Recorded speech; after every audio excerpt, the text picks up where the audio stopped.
हाँ भाई, जय हिंद दोस्तों, welcome back to the class. आज की क्लास में हम मैक्सिमा मिनिमा पढ़ रहे हैं। अभी तक एओडी की 2 क्लासेस में आपको करा चुका हूँ, जिसके अंदर फर्स्ट क्लास में हमने रेट ऑफ चेंज पढ़ लिया और सेकंड क्लास में हमने इंक्रीजिंग डिक्रीजिंग पढ़ लिया। ठीक है, आज की क्लास में ये बेसिकली एक इंक्रीजिंग डिक्रीजिंग का ही कॉन्टिन्यूड टॉपिक है, बट सीबीएसई में जनरली इसे एक डिफरेंट टेक्निक से हम करते हैं। जो एप्लीकेशन है डेरिवेटिव की, वो एक डिफरेंट तरीके से हम यहाँ पे अप्लाई करने की कोशिश करते हैं, तो उसी को हम जानने की कोशिश करेंगे। अब अगर तो आप यहाँ पे गौर करो तो मैंने वैसे तो हम लार्जेस्ट वैल्यू और स्मॉलेस्ट वैल्यू निकालने की कोशिश कर रहे हैं, बट यहाँ पे मैंने मैक्सिमम मिनिमम नहीं लिखा। मैंने क्या लिखा, आज मैक्सिमा मिनिमा लिखा है। इसका एक रीज़न है, क्योंकि यहाँ पे हम पढ़ने वाले हैं 2 तरीके की मैक्सिमम और मिनिमम वैल्यूज़ को। ठीक है, एक को हम बोलते हैं लोकल मैक्सिमा लोकल मिनिमा, दूसरे को हम बोलते हैं ग्लोबल मैक्सिमा ग्लोबल मिनिमा।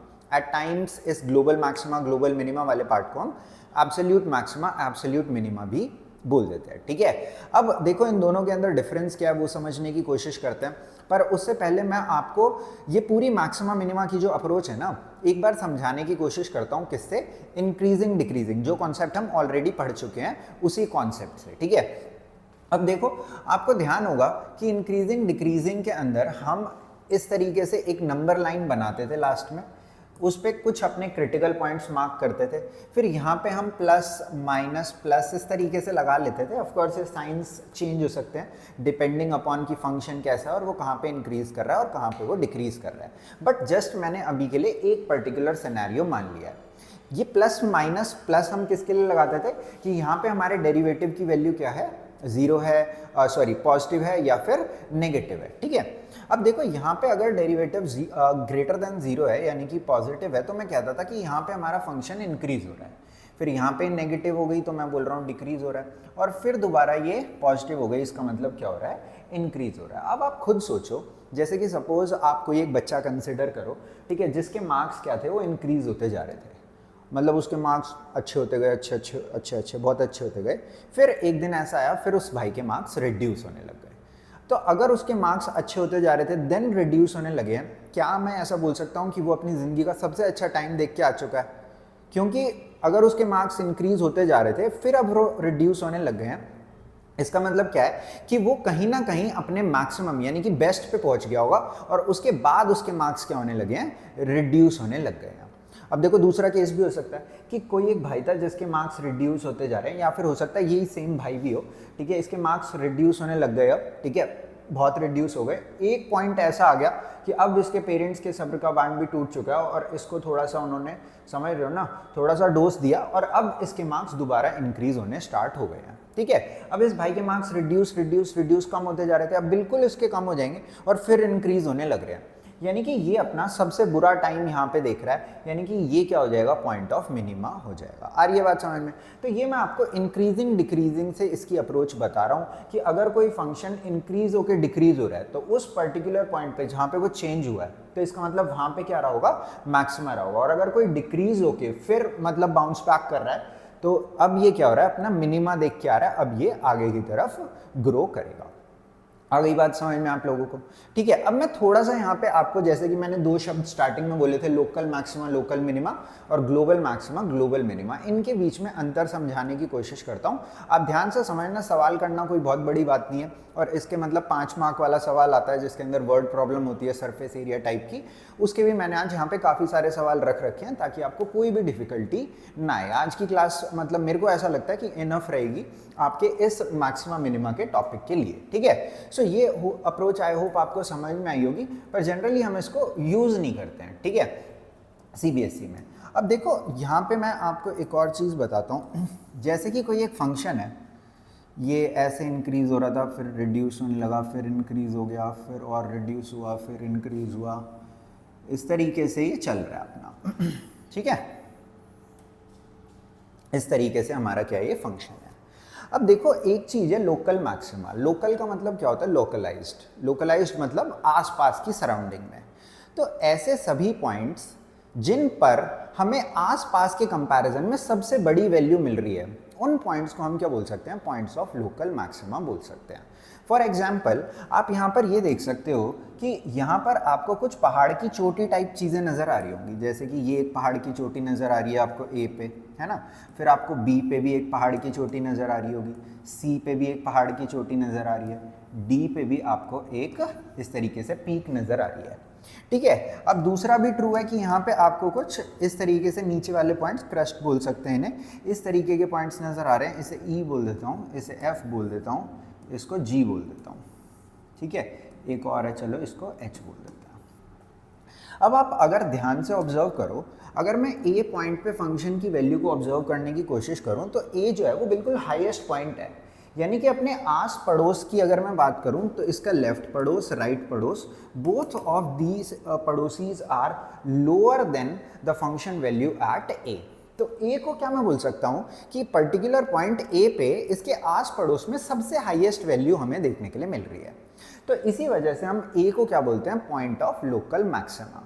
इस पॉइंट पे हमें लोकल मैक्सिमा देखने के लिए मिलेगा। लोकल मैक्सिमा का मतलब आई होप समझ रहे होगे कि आस पड़ोस में इसकी सबसे हाईएस्ट वैल्यू है, ठीक है। वो हाईएस्ट वैल्यू क्या होगी वो हमें वाई एक्सिस पे पता चलेगी, इसको हम एफ ए बोल सकते हैं, ठीक है। पर अभी के लिए वो हम अब ये इतना नहीं देख रहे हैं, ठीक है। हम सिर्फ ये देख रहे हैं कि ए अपने आस पड़ोस में टॉप पे, बी बी, सी बी और D B, similarly E F G H अपने आस पड़ोस में लोएस्ट है। आप इनको ऐसा समझ सकते हो जैसे कोई एक स्कूल है, उस स्कूल का जो एक टॉपर है ये कौन है, ए है। ये एक स्कूल है, इसका टॉपर कौन है, ए है। अब ए के जितने मार्क्स आए वो हमें यहाँ पे पता चल जाएंगे, ठीक है। आई होप इट इज क्लियर। तो एक स्कूल है जिसका टॉपर कौन है, ए है, एक स्कूल है जिसका टॉपर बी है, एक स्कूल का टॉपर सी है और एक स्कूल का टॉपर डी है। अब ऐसा मान लेते हैं इसी पर्टिकुलर स्कूल के अंदर जो ई है इसके लोएस्ट मार्क्स आए, ये दूसरा कोई स्कूल है इसमें एफ के लोएस्ट हैं, इसमें जी के लोएस्ट हैं और इसमें एच के लोएस्ट मार्क्स हैं। आई होप इतनी बात आप लोगों को समझ में आ गई होगी, ठीक है भाई। तो ये जितने भी पॉइंट्स थे ए बी सी डी, इन्हें हम बोलेंगे पॉइंट्स ऑफ लोकल मैक्सिमा, और जो पॉइंट्स थे ई एफ जी एच इन्हें बोलेंगे पॉइंट्स ऑफ लोकल मिनिमा, कि ये अपने आस पड़ोस में हाईएस्ट हैं और जो ई एफ जी एच हैं ये अपने आस पड़ोस में लोएस्ट हैं। जब मैं ग्लोबल या फिर एब्सोल्यूट मैक्सिमा की बात करता हूँ या फिर ग्लोबल या फिर एब्सोल्यूट मिनिमा की बात करता हूँ तो मैं ये जानना चाहता हूँ कि अगर तो ये पर्टिकुलर फंक्शन डिफाइंड था कहाँ से कहाँ तक, सपोज एक पर्टिकुलर पॉइंट ले लेते हैं m, और m से लेके कहाँ तक डिफाइंड था, n तक सपोज ये डिफाइंड था। ये पर्टिकुलर फंक्शन m से लेकर के n पॉइंट तक डिफाइंड था। तो मैं ये जानना चाहता हूँ कि m से लेकर के n तक सबसे बड़ी वैल्यू कौन सी है, या फिर m से लेके n तक किस पर्टिकुलर पॉइंट पे मेरे को सबसे छोटी वैल्यू देखने के लिए मिल रही है। अगर मैं आपसे इस तरीके का सवाल करता हूं तो मैं आपसे ग्लोबल मैक्सिमा या फिर ग्लोबल मिनिमा की बात कर रहा हूं। ग्लोबल मतलब कि ओवरऑल और लोकल मतलब कि अपने आस पड़ोस में। फॉर एग्जाम्पल, जैसे कि हम एग्जाम्पल आपको दे ही रहा था स्कूल वाला, इसी एग्जाम्पल को कंटिन्यू करते हैं। एक स्कूल का टॉपर ए है, दूसरे स्कूल का बी है, तीसरे स्कूल का सी है और चौथे स्कूल का कौन है, टॉपर डी है। अब हमने क्या करा, इन सारे टॉपर्स को एक दिन बुलाया, ठीक है, और हमने इनसे पूछना स्टार्ट किया आपके कितने मार्क्स हैं, आपके कितने मार्क्स हैं, आपके कितने मार्क्स हैं और आपके कितने मार्क्स हैं। इन सब टॉपर्स में से भी जो सबसे ज़्यादा मार्क्स वाला था उसको हमने क्या बोल दिया कि भाई अल्टीमेट टॉपर है, ये क्या है, ग्लोबल मैक्सिमा की वैल्यू है, ठीक है। ऐसे ही जब हम लोएस्ट की बात कर रहे थे, एक दिन हमने सारे कम मार्क्स वाले भाइयों को बुलाया और पूछा भाई तेरे कितने हैं, तेरे कितने हैं, तेरे कितने हैं।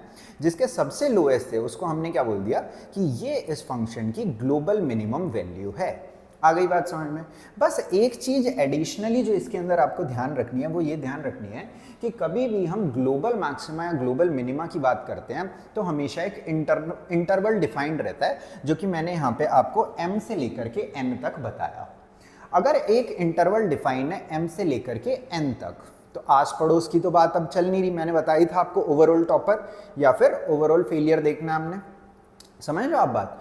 तो मैं यहाँ पर ये एक एडिशनल चीज यहाँ पे ये ऐड करता हूँ क्या, कि आपको A B C D पे तो फंक्शन की वैल्यू चेक करनी ही करनी है कि इनमें से सबसे हाईएस्ट कौन सी है।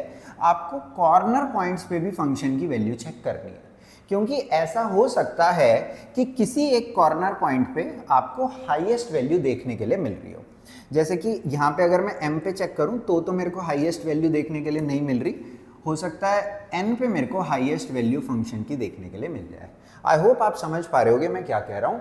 जब हम लोकल मैक्सिमा लोकल मिनिमा की बात कर रहे थे तब हम सिर्फ पहाड़ की चोटियों को देखने की कोशिश कर रहे थे, पर जब मैं ग्लोबल मैक्सिमा की बात कर रहा हूँ तो वहाँ पे पहाड़ की चोटियाँ तो इम्पॉर्टेंट हैं ही हैं, उनमें से तो हमें हाईएस्ट चाहिए ही चाहिए। बट अगर कोई कॉर्नर पॉइंट ऐसा है जिस पे हमें फंक्शन की वैल्यू मैक्सिमम मिल रही है तो हम उसको भी ग्लोबल मैक्सिमा कंसिडर कर सकते हैं। ग्लोबल मैक्सिमा ग्लोबल मिनिमा में एक पॉइंट मैं फिर बता रहा हूँ, हमेशा आपको इंटरवल डिफाइंड रहेगा, लोकल मिनिमा या फिर लोकल मैक्सिमा के केस में आपको वो नहीं रहेगा। तभी मैंने ब्लू इंटरवल सिर्फ तब आपको बना के दिखाया जब मैंने ग्लोबल मैक्सिमा ग्लोबल मिनिमा की बात करी। ग्लोबल मैक्सिमा ग्लोबल मिनिमा को कभी कभी हम एब्सोल्यूट मैक्सिमा एब्सोल्यूट मिनिमा भी कह देते हैं। आई होप इतनी बात सारे बच्चों के समझ में आ गई है। अब हम अपना कार्यक्रम स्टार्ट कर सकते हैं। देखो भाई, अगर मैं कोई भी लोकल मिनिमा या लोकल मैक्सिमा की बात करता हूं तो आप यहाँ पर क्या ऑब्जर्व कर पा रहे हैं, चाहे तो ग्लोबल मैक्सिमा हो चाहे तो ग्लोबल मिनिमा हो। अगर मैं ग्लोबल मैक्सिमा पे टेंजेंट्स ड्रॉ करता हूँ, ठीक है, अगर मैं ग्लोबल मैक्सिमास पे टेंजेंट ड्रॉ करता हूँ तो आप देख सकते हैं कि ये सारी टेंजेंट्स हॉरिजॉन्टल बन रही हैं।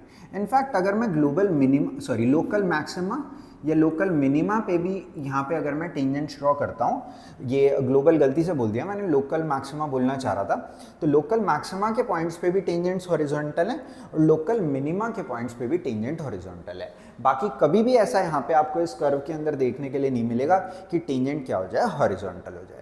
टेंजेंट हॉरिजॉन्टल का सीधा सा मतलब है कि टेंजेंट का स्लोप क्या हो गया है, जीरो हो गया। और टेंजेंट के स्लोप को निकालने का सीधा सा एक तरीका क्या होता है कि आप dy बाई dx को कैलकुलेट करिए।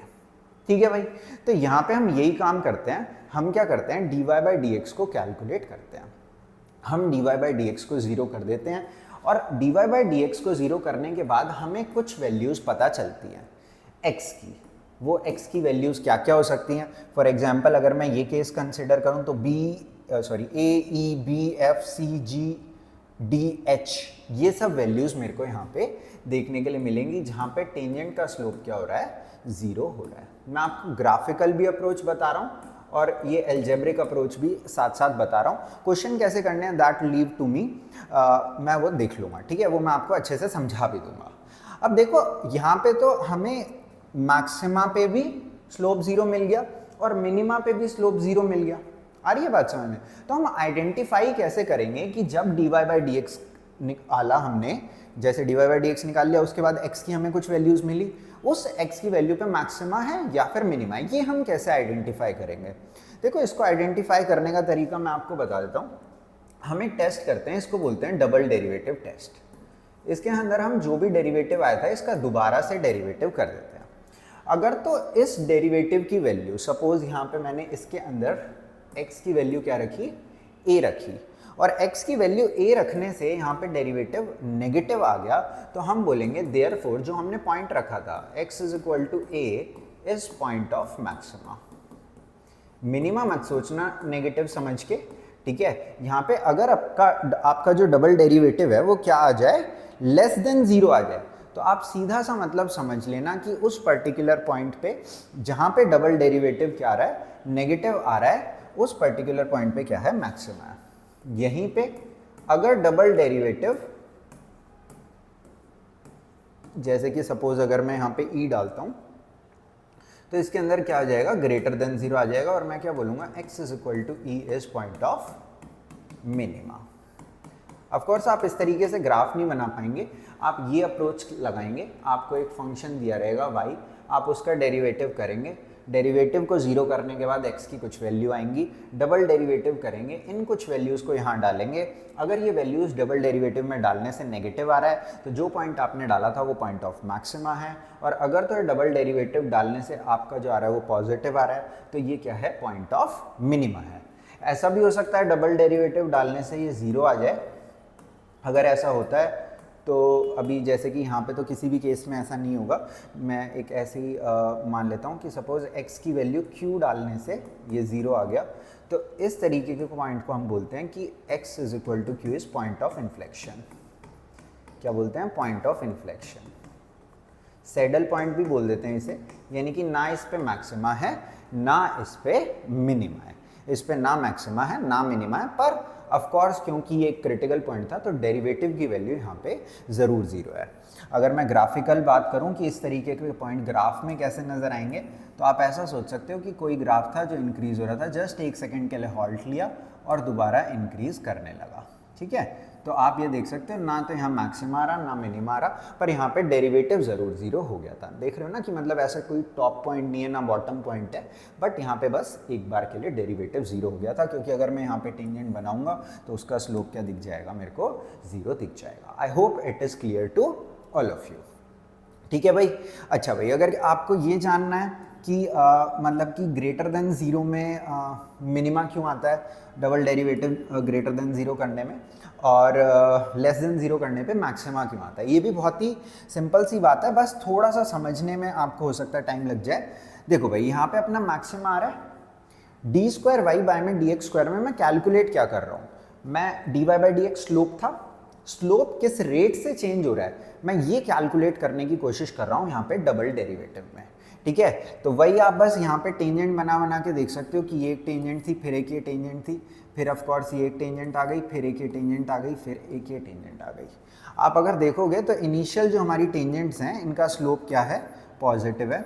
अब बाद वाली टेंजेंट्स का स्लोप क्या हो गया है? नेगेटिव हो गया है। ठीक है, तो आप ये ऑब्जर्व कर सकते हो कि जो हमारा स्लोप है टेंजेंट का वो डिक्रीज कर रहा है, और कोई भी चीज़ अगर डिक्रीज करती है तो वहाँ पे डेरिवेटिव क्या होता है? नेगेटिव होता है। तो स्लोप डिक्रीज करता है तो मैक्सिमा मिलता है, अगर स्लोप इंक्रीज करता है तो हमें क्या मिलता है? फिर मिनिमा मिल जाता है। आई होप इतनी बात आपको समझ में आ गई होगी, नहीं भी आई तो कोई टेंशन की बात नहीं है, just for the sake of एक बार अच्छे से समझाना मैंने आपको ये समझा दिया है, अदरवाइज ऑल्सो मैं आपको क्वेश्चंस में सब कुछ ढंग से करा दूंगा। ठीक है, अब एक एक करके क्वेश्चंस ले लेते हैं, क्योंकि आज काफ़ी सारे क्वेश्चंस मैंने लिख रखे हैं तो हो सकता है थोड़ा सा ज़्यादा टाइम लग जाएगा। अब देखो, शुरू के कुछ क्वेश्चंस ऐसे हैं जिनके अंदर मैं बिना डेरिवेटिव के ही इन्हें कर सकता हूँ।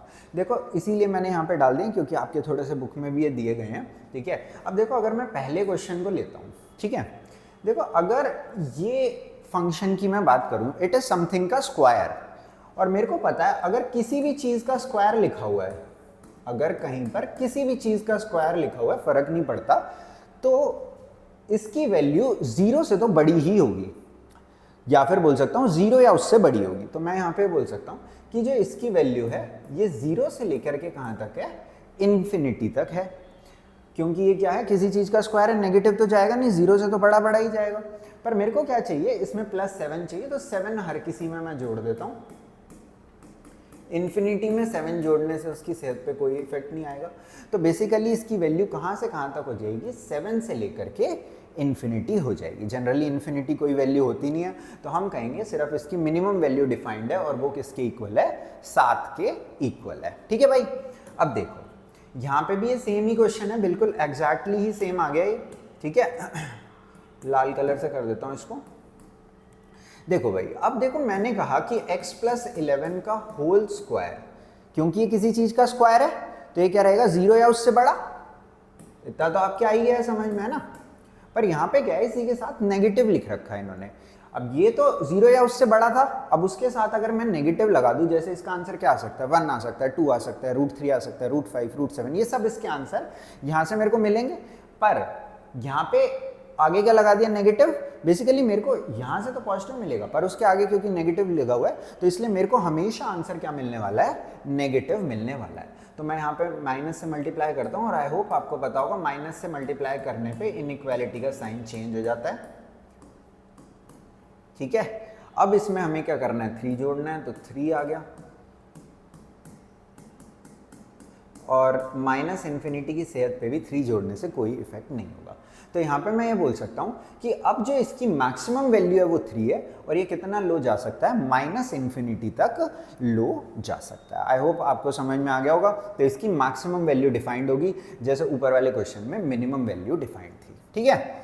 अब अगेन ये भी एक क्या है, मॉड है यहाँ पे, और आपको पता होना चाहिए मॉड का आंसर हमेशा क्या आता है, पॉजिटिव आता है। तो मैं यहाँ पे अगेन वही सेम बात जो ऊपर ब्लू कलर से मैंने आपको बताई थी, यहाँ पे भी आपको बता देता हूँ कि मॉड की वैल्यू हमेशा क्या रहेगी, 0 से लेके इन्फिनिटी रहेगी।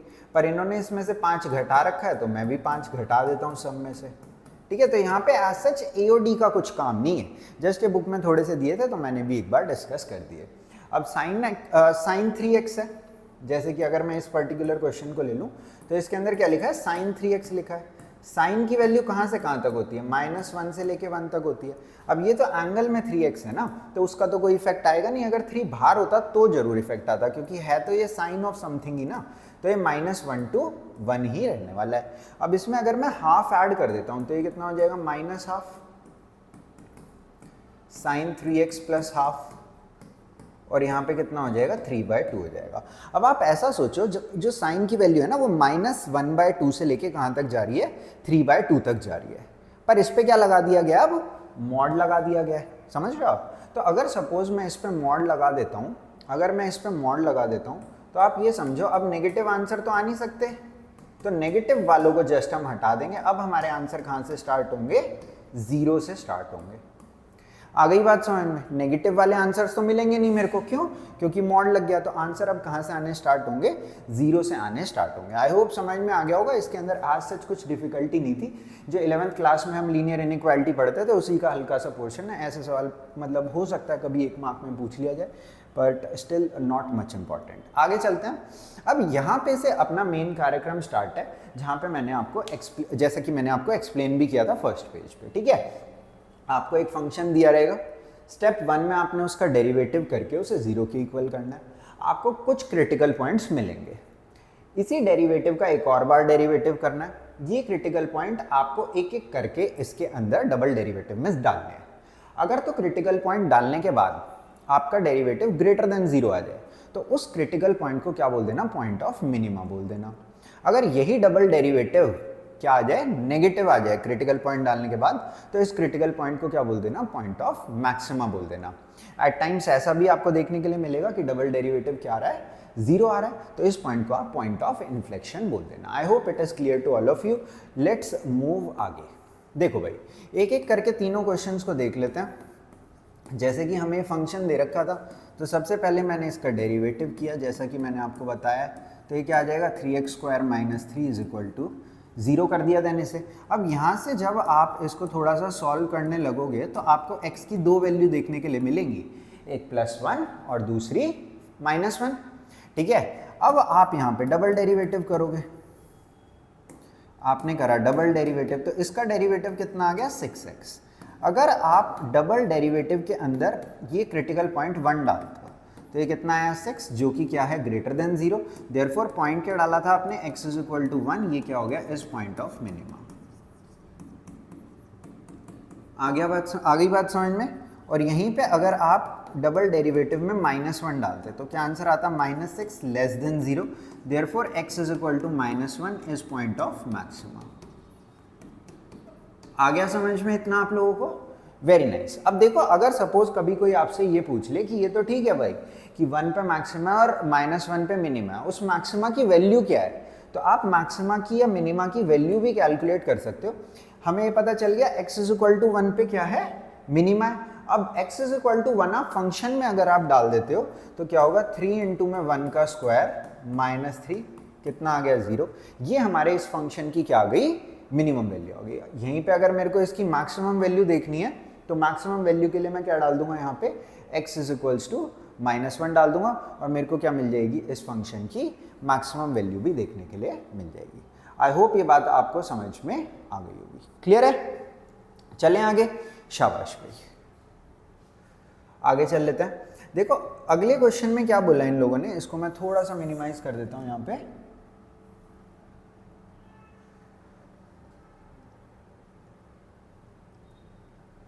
ठीक है, अच्छा सॉरी, यहाँ पे क्यूब था, उसमें डालनी है हमें फंक्शन, तो वो है, मैंने डेरिवेटिव में गलती से वैल्यू डाल दी है, हमें फंक्शन में वैल्यू डालनी चाहिए थी। तो 1³ - 3 × में 1, तो -2 इस फंक्शन की मिनिमम वैल्यू आ गई। और अगर मैं -1 उसके अंदर डालता हूँ तो -1 का क्यूब 3 इंटू में -1 तो 2 इस फंक्शन की मैक्सिमम वैल्यू आ गई। आई होप समझ में आ गया होगा, ज़्यादा इसके अंदर कुछ नहीं था। देखो अगला देखते हैं सवाल। इसके अंदर अपने को दे रखा है gx, तो इसके अंदर सबसे पहले मैंने आपको जैसा कि बताया डेरिवेटिव निकालना है। तो sin x का डेरिवेटिव अब क्या हो जाएगा cos x, और cos x का डेरिवेटिव क्या हो जाएगा माइनस sin x। इसको हम 0 के इक्वल करेंगे तो यहाँ से आपके पास क्या आ जाएगा cos x is equal to sin x। यहाँ पे देखो एक इंटरवल दिया है, इस इंटरवल में वैसे तो आपको पता ही होगा कि sin x और cos x π/4 पे इक्वल होते हैं, दोनों की वैल्यू 1/√2 हो जाती है। स्टिल अगर आपको नहीं पता तो मैं इस cos को इधर ले गया तो tan x is equals to 1 हो गया। अब तो पक्का पता होगा tan x 1 कब होता है, π/4 पे होता है इस पर्टिकुलर इंटरवल में। यानी कि अपने को एक ही क्रिटिकल पॉइंट यहाँ पे देखने के लिए मिला and it is x is equals to π/4। अब यहाँ पे जैसा कि मैंने पिछले क्वेश्चन में भी किया था, मैं यहाँ पे डबल डेरिवेटिव कर लूँगा। तो डबल डेरिवेटिव की वैल्यू क्या आएगी, cos x का डेरिवेटिव माइनस sin x हो गया और sin x का डेरिवेटिव cos x हो गया। अगर अब यहाँ पे आप डबल डेरिवेटिव में x की जगह π/4 डालते हैं तो ये क्या हो जाएगा माइनस sin π/4 माइनस cos π/4। ये कितना होता है 1/√2 और ये भी 1/√2, तो ये कितना आ गया -2/√2। तो आप देख सकते हैं, मतलब सॉल्व करने की ज़्यादा जरूरत नहीं है, बट आप ये ज़रूर देख सकते हैं कि डबल डेरिवेटिव क्या आ गया यहाँ पे नेगेटिव आ गया। जैसे ही डबल डेरिवेटिव π/4 पे क्या आ गया नेगेटिव आ गया, तो मैं स्ट्रेट अवे क्या बोल सकता हूँ कि π/4 क्या है पॉइंट ऑफ मैक्सिमा है। Therefore x is equals to π/4 is point of maxima. I hope समझ में आ गया होगा ये भी, है ना।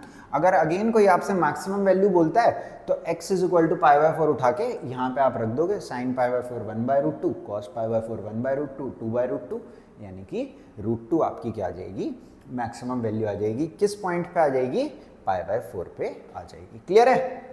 अगला सवाल देखते हैं एक बार। देखो यहाँ पे थोड़ी सी स्पेस कंस्ट्रेंट होगी है, तो मैं एक बार इन दोनों आंसर्स को डिलीट कर देता हूँ यहाँ से, चलो, या फिर सिर्फ इसको ही कर देते हैं, ठीक है। देखो भाई लाल रंग से कर देंगे अब की बार इसको। देखो भाई हमसे क्या बोला है इन्होंने, hx दे रखा है अपने को, तो h' कैलकुलेट किया 3x² माइनस 12x प्लस 9, इसको हम करेंगे 0 के इक्वल। 3 तो आपको इसके अंदर कॉमन दिख ही रहा होगा, तो 3 कॉमन निकाल लेता हूँ एंड देन हम क्या कर देंगे, इसकी मिडिल टर्म स्प्लिट कर देंगे ताकि मेरे को x की वैल्यू मिल पाए। तो अभी के लिए मैं आपकी थोड़ी मदद कर देता हूँ, आप अपने तरीके से कर सकते हैं। तो यहाँ से x की दो वैल्यू आपको देखने के लिए मिली, एक 1 और दूसरी x की वैल्यू क्या देखने के लिए मिली, 3 देखने के लिए मिली। अब अगर मैं डबल डेरिवेटिव कर दूं यहाँ पे इसका, दो क्रिटिकल पॉइंट्स तो आ गए मेरे पास। अब यहाँ पे इन दो पॉइंट्स पे क्या है, स्लोप 0 है इसका। अब इन दोनों पॉइंट्स में से हो सकता है दोनों पे मैक्सिमा हो, या फिर हो सकता है दोनों पे मिनिमा, या हो सकता है एक पे मैक्सिमा एक पे मिनिमा। वो हम कैसे चेक करेंगे, डबल डेरिवेटिव टेस्ट से चेक कर लेंगे। समझ रहे हो ना। सो हो गया 6x माइनस 12 आ गया। सो अगर मैं डबल डेरिवेटिव यानी कि h'(x) की वैल्यू चेक करूं कहाँ पे, 1 पे करते हैं एक बार, तो 1 पे कितना आ रहा है -6 less than 0। Therefore x is equal to 1 is point of maxima हो गया, क्योंकि क्या आ रहा है अपना नेगेटिव आ रहा है, इज पॉइंट ऑफ मैक्सिमा। और यहीं पे अगर मैं h'(x) की वैल्यू 3 पे चेक करूं तो 6 3 ज़ा 18 माइनस 12 यानी कि 6 which is greater than 0। Therefore x is equals to 3 क्या आ गया, इज पॉइंट ऑफ मिनिमा आ गया, क्योंकि डबल डेरिवेटिव क्या आ रहा है यहाँ पे पॉजिटिव आ रहा है। ठीक है। अब अगर आपको अगेन वही बताऊंगा मैं जो अभी तक बता रहा हूँ, कि अगर आपको मतलब ये बोले कि मिनिमम वैल्यू है क्या, एक्चुअल में वो मिनिमम वैल्यू है क्या, आपने तो बता दिया कि 3 पे मिनिमम आएगी, पर वो है क्या, या फिर 1 पे मैक्सिमा आएगा, वो है क्या। ठीक है। अच्छा, मैं कभी कभी मिनिमम बोल दे रहा हूँ, कभी भी मैं लोकल की बात कर रहा हूँ, दैट इज मिनिमा, एंड कभी भी लोकल मैक्सिमा की बात कर रहा हूँ तो इट इज लोकल मैक्सिमा। ठीक है, नॉट मैक्सिमम।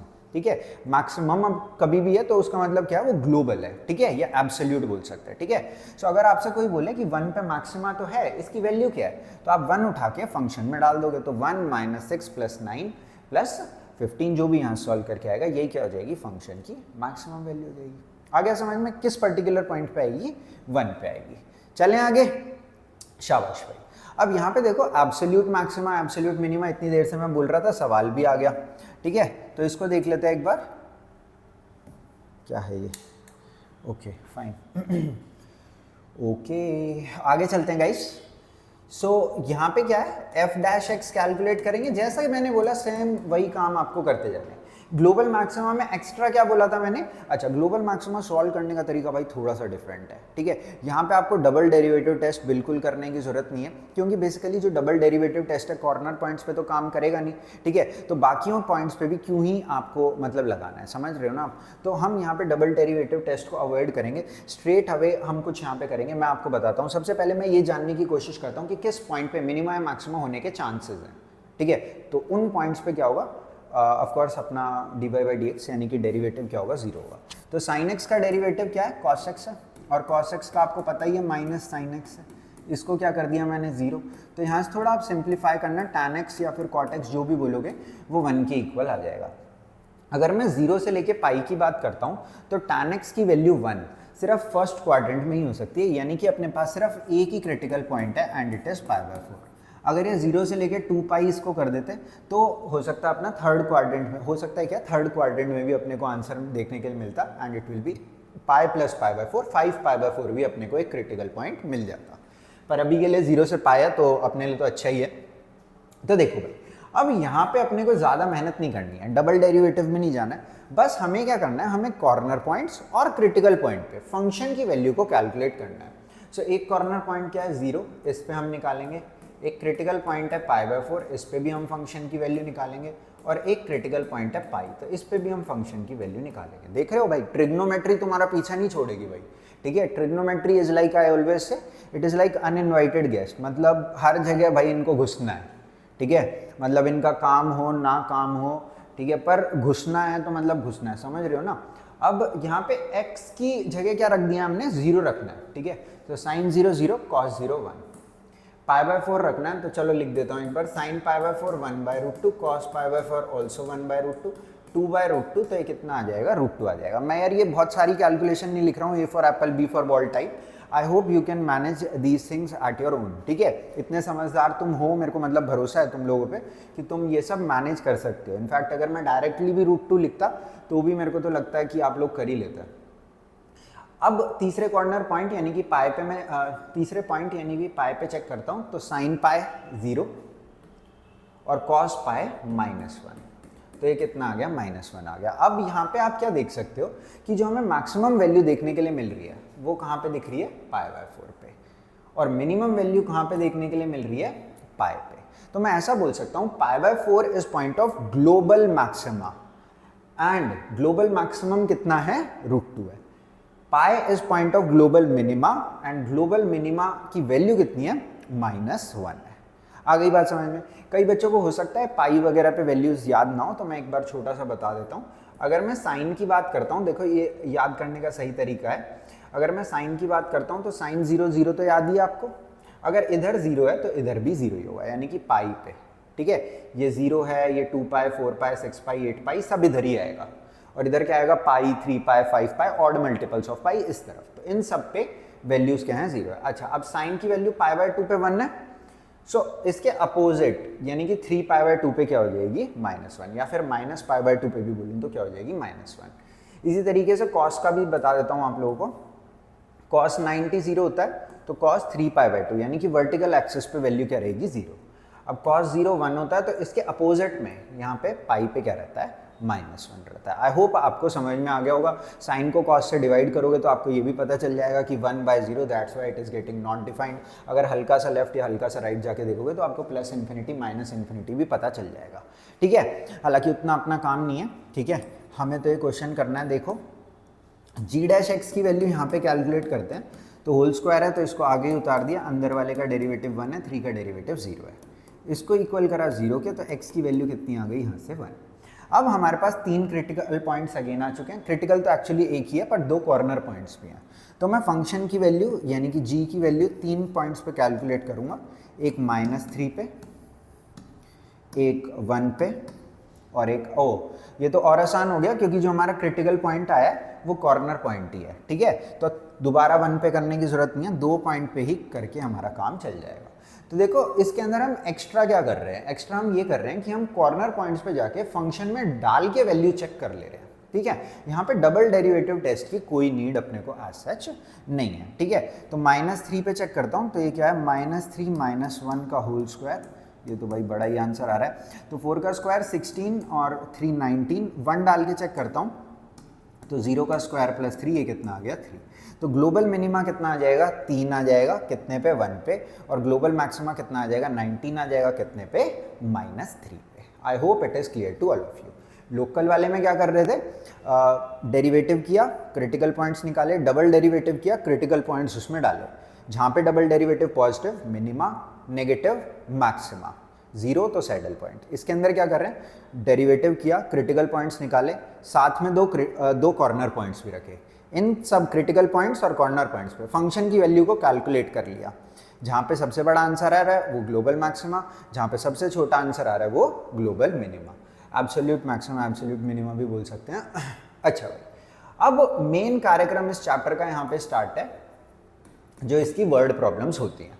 मैं आपको एक छोटी सी अप्रोच बता देता हूँ, क्योंकि ऑल्दो ये सारी वर्ड प्रॉब्लम सिमिलर मतलब डिफरेंट दिखती हैं कि किसी में कुछ हो रहा है, किसी में कुछ हो रहा है, पर अप्रोच मतलब एक एक की बिल्कुल 100% सेम है, ठीक है। इतनी सी भी आपको अप्रोच किसी की भी अलग मैं नहीं दिखाऊंगा। आपको मैक्सिमम सिंपल क्वेश्चन के आंसर में देने की कोशिश करूंगा ताकि कैलकुलेशन सिंपल हो जाए, ठीक है।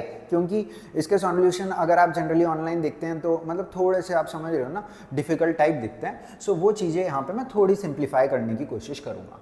पर उससे पहले मैं आपको एक अप्रोच बता देता हूँ जो हर क्वेश्चन में ही आपको यहाँ पे देखने के लिए मिल जाएगी।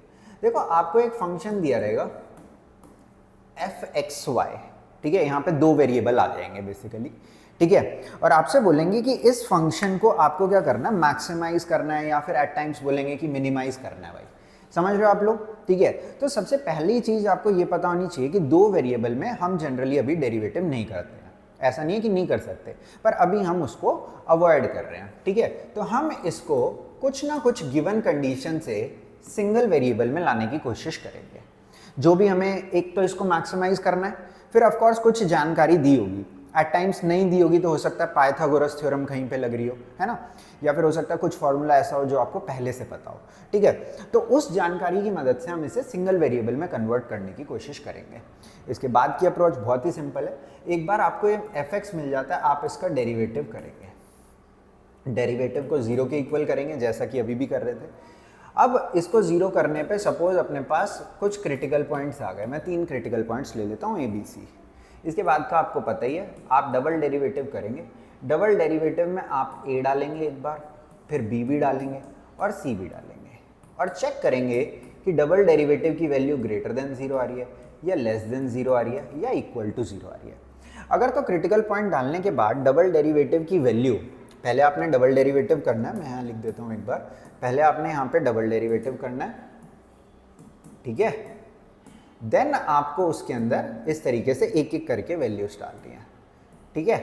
अगर तो डबल डेरिवेटिव की वैल्यू ग्रेटर देन 0 आ जाए, therefore x is equal to a is point of minima. अगर तो x is equal to b पे लेस देन 0 आ जाए, तो x is equal to b is point of maxima. और अगर तो ये 0 के इक्वल आ जाए, therefore x is equal to c क्या हो जाएगा, अपना सैडल पॉइंट हो जाएगा, जैसे कि मैंने पीछे बताया था। पर नया यहाँ पे ये वाला स्टेप आ गया है कि आपको जो इक्वेशन को मैक्सिमाइज या मिनिमाइज करने के लिए वो बोलेंगे, या फंक्शन को मिनिमाइज या मैक्सिमाइज करने के लिए बोलेंगे, उसके अंदर नंबर ऑफ वेरिएबल्स कितने होंगे, एक से ज़्यादा हो सकते हैं। तो आपको सबसे पहले उसे सिंगल वेरिएबल में रिड्यूस करने की कोशिश करनी है, ठीक है। अब देखो, यहाँ पे मैं आपको सेम तरीके से इसको करके बताता हूँ। Find two numbers whose sum is 24 and product is as large as possible, ठीक है। तो देखो यहाँ पे प्रोडक्ट, दो नंबर को हम x और y मान लेते हैं, तो पहली कंडीशन दी है कि इनका सम कितना है, 24 है।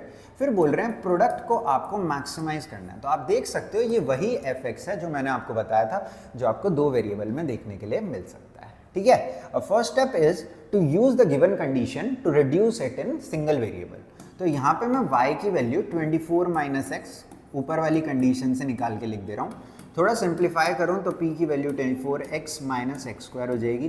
फिर मैंने बताया था कि आपको डबल डेरिवेटिव करना है, तो यहाँ पे dp बाई dx हो जाएगा, और dp बाई में dx कितना हो रहा है, 24 माइनस 2x। अब आप इसको इक्वल टू 0 करेंगे तो यहाँ से x की एक ही वैल्यू आ रही है, जैसे कि यहाँ पे अपने पास 3 वैल्यू आ रही थी, तो एक ही वैल्यू आ रही है 12। तो ये बात तो पक्की है कि एक ही क्रिटिकल पॉइंट है, तो इन्होंने जो भी बोला है कि इसको मैक्सिमाइज करना है आपको प्रोडक्ट को एज लार्ज एज पॉसिबल, तो इसी पॉइंट पे ऑफ कोर्स ये मैक्सिमा हो रहा होगा। हालांकि प्रूव हम कर देंगे, पर क्योंकि एक ही क्रिटिकल पॉइंट आया तो जो भी पूछा ऑफ कोर्स इसी पे ही होगा। तो ये कितना आ गया -2, लेस देन 0 हो रहा है, तो पॉइंट हमें डालना ही नहीं है क्योंकि एक ही क्रिटिकल पॉइंट है। Therefore x is equal to 12 is point of maxima.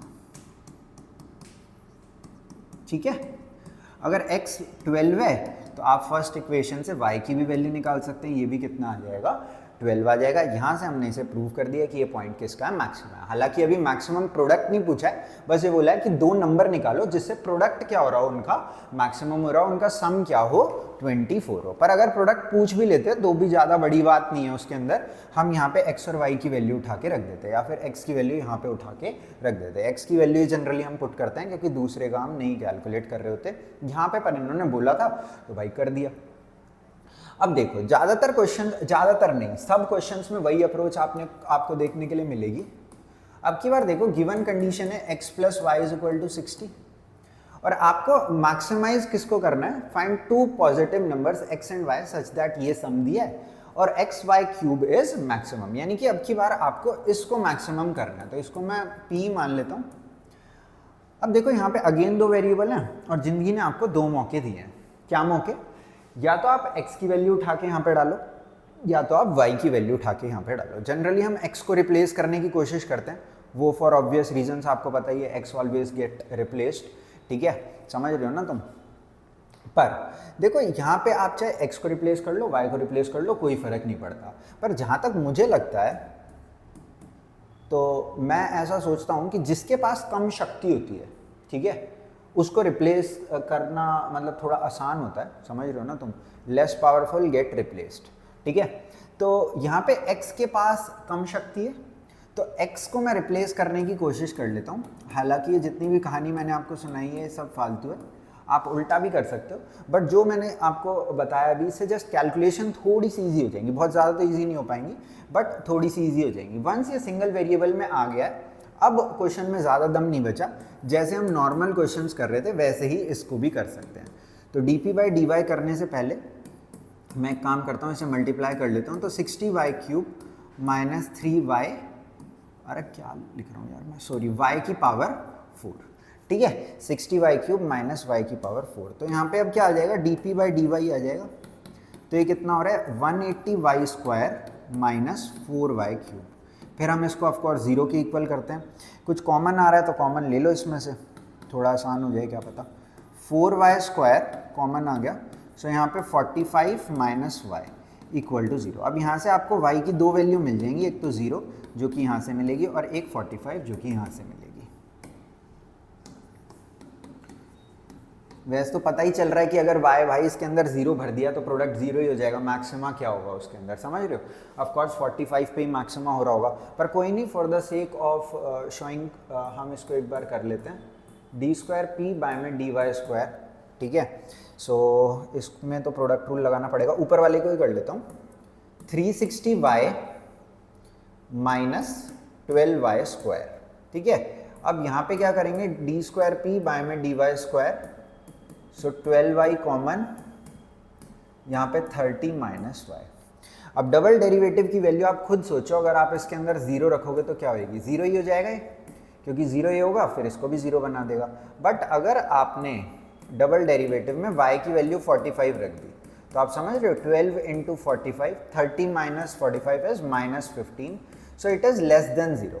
And if it is less than 0 then the critical point जो आपने इसके अंदर पुट करा था, it will become point of maxima, is point of maxima, is point of maxima, क्योंकि double derivative क्या आ गया, नेगेटिव आ गया। कोरिया का बच्चा भी ये बात बता देगा क्या, कि अगर y 45 है तो x की वैल्यू कितनी है, 15 है।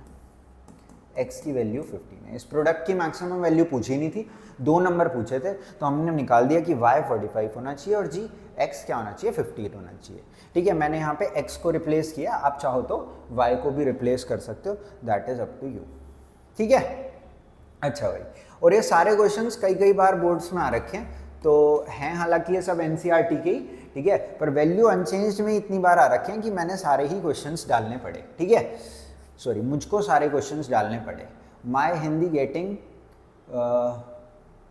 बैड वॉस्ट, क्या बोलते हैं उसे, चलो ठीक है कोई बात नहीं। A square piece of tin of side इतना is to be made into a box without top, ठीक है। तो मैं आपको इतनी ज़्यादा इंग्लिश नहीं, मैं थोड़ा सा समझा देता हूँ क्या कहने की कोशिश कर रहे हैं। एक स्क्वायर पीस था इस तरीके से, ठीक है, और इन लोगों ने क्या किया, इसमें से कॉर्नर रिमूव कर दिया, इस तरीके से स्क्वायर कॉर्नर्स रिमूव करें इन्होंने। तो जो अपने पास अभी बचा है ना, दैट इज दिस थिंग। मैं थोड़ा सा आपको एक बार हाईलाइट करके दिखाता हूँ ताकि आपको सही समझ में आ जाए। ये अपने पास अब बचा हुआ है, समझ रहे हो आप लोग, ये बाहर का मैटर जा चुका है and this is what we are left with, ठीक है। रंग भर देता हूँ इसके अंदर, रंगीन जिंदगी कर दी भाई इसकी मैंने ना। ये अपने पास बचा है भाई, ठीक है। ये जो भी ये ब्लू वाला सेक्शन है इट इज लेफ्ट, ये कॉर्नर वाइट सेक्शंस रिमूव्ड हो गए हैं, ठीक है। अब देखो भाई यहाँ पे थोड़ी सी मेरी बात समझना, ये लोग कर क्या रहे हैं एक बार मैं समझाता हूँ। डायमेंशन वायमेंशन सब मैनेज कर लेंगे। इन्होंने इस इधर से इसको क्या करा, ऐसे फोल्ड कर दिया, इधर से भी क्या करा, ऐसे फोल्ड कर दिया, अब ऐसे फोल्ड कर देंगे, समझ रहे हो। तो ये क्या बन गया, क्यूबॉइड बन गया, ये ऐसे फोल्ड, ये ऐसे फोल्ड।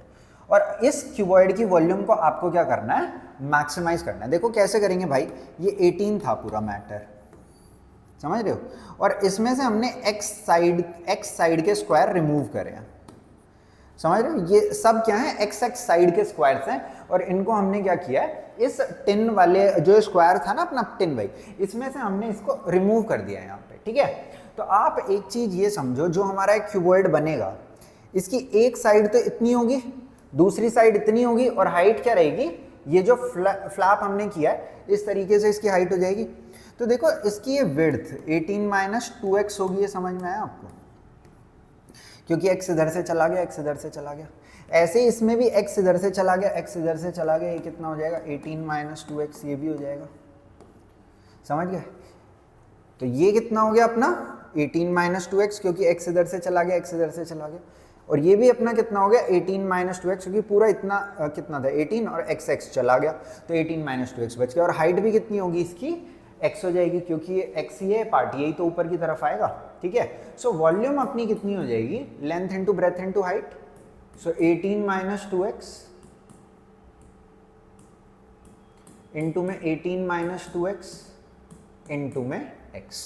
अब चाहो तो आप यहाँ पे मतलब जैसे आपका मन करे वैसे आप कर सकते हैं, कोई ऐसी दिक्कत की बात नहीं है। चाहे तो आप यहाँ पे एक के साथ मल्टीप्लाई करके देन प्रोडक्ट रूल लगा लो, हालांकि प्रोडक्ट रूल 3 का भी होता है, पर आपने अभी शायद वो इतना नहीं सीखा है, पर कोई बात नहीं। आप यहाँ पे इसको 2 का प्रोडक्ट रूल लगा सकते हो, या फिर आप पूरे को भी मल्टीप्लाई करके देन भी इसको ऑपरेट कर सकते हो। That is up to you कि आप मतलब ऑपरेट कैसे करना चाहते हैं इसे, ठीक है। तो मैं एक काम करता हूँ, 18 माइनस 2x, इस x को इसमें डाल रहा हूँ मैं, 18x माइनस 2x स्क्वायर, ठीक है। या फिर एक काम करूँ क्या, एक काम करते हैं कि पूरा ही एक साथ ही कर देते हैं। सो 18 माइनस 2x का होल स्क्वायर इंटू में x। सो v कितना हो गया 324 होता है 18 का square, a square plus b square minus 2ab, 18 two 36, 2 72 into में x। अब इस x को भी इधर मल्टीप्लाई कर देंगे तो it will B 4x cube minus 72x square plus 324x। अब यहाँ पे dv बाई dx कर देंगे, सो ये कितना है 12x square minus 144x plus 324, और इसको क्या कर सकते हैं आप 0 के इक्वल कर सकते हैं, ठीक है। यही करते हैं हमेशा। देखो अब यहाँ पे थोड़ा सा अगर मैं 12 कॉमन निकाल लूँ तो ये कितना हो गया x स्क्वायर माइनस 12x, और अगर 12 यहाँ से कॉमन निकाला तो 2 पे चला गया 24, और 84 कितने पे 7 पे, तो इसकी मिडिल टर्म स्प्लिट कितनी हो जाएगी x माइनस 3 x माइनस 9। इस तरीके से फैक्टराइज हो जाएगा। यहाँ से आपको x की 2 वैल्यू मिल गई, यानी कि 2 क्रिटिकल पॉइंट मिल गए, 3 और 9।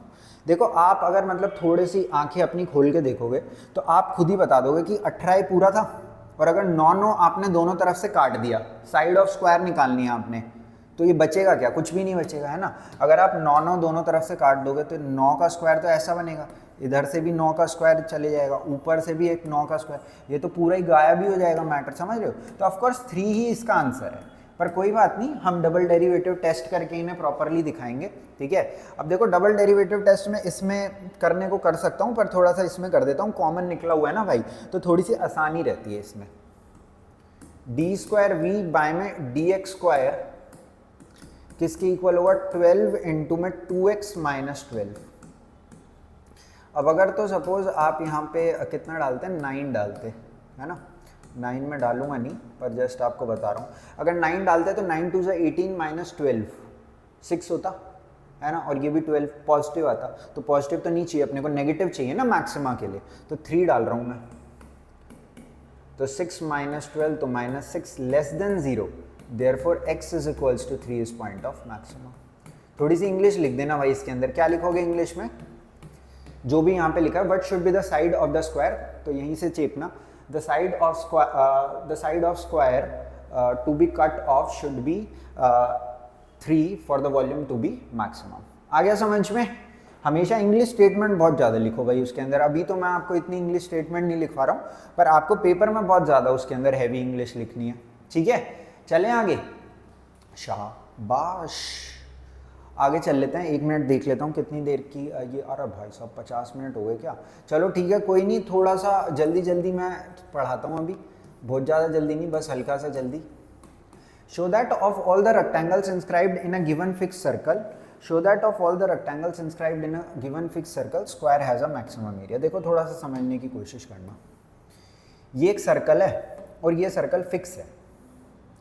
फिक्स का मतलब क्या है कि ये अब फिक्स हो गया, आप इसके अंदर डिफरेंट साइज के जो है ना रेक्टेंगल्स इंस्क्राइब कर सकते हो, जैसे कि एक रेक्टेंगल ये इंस्क्राइब कर दिया है ना, या फिर देखो एक रेक्टेंगल ऐसे भी डाल सकता था मैं, आप इसके अंदर कैसा भी रेक्टेंगल डाल सकते हो, that is up to you, but circle क्या रहेगा? सर्कल तो फिक्स रहेगा। आगे बात समझ में?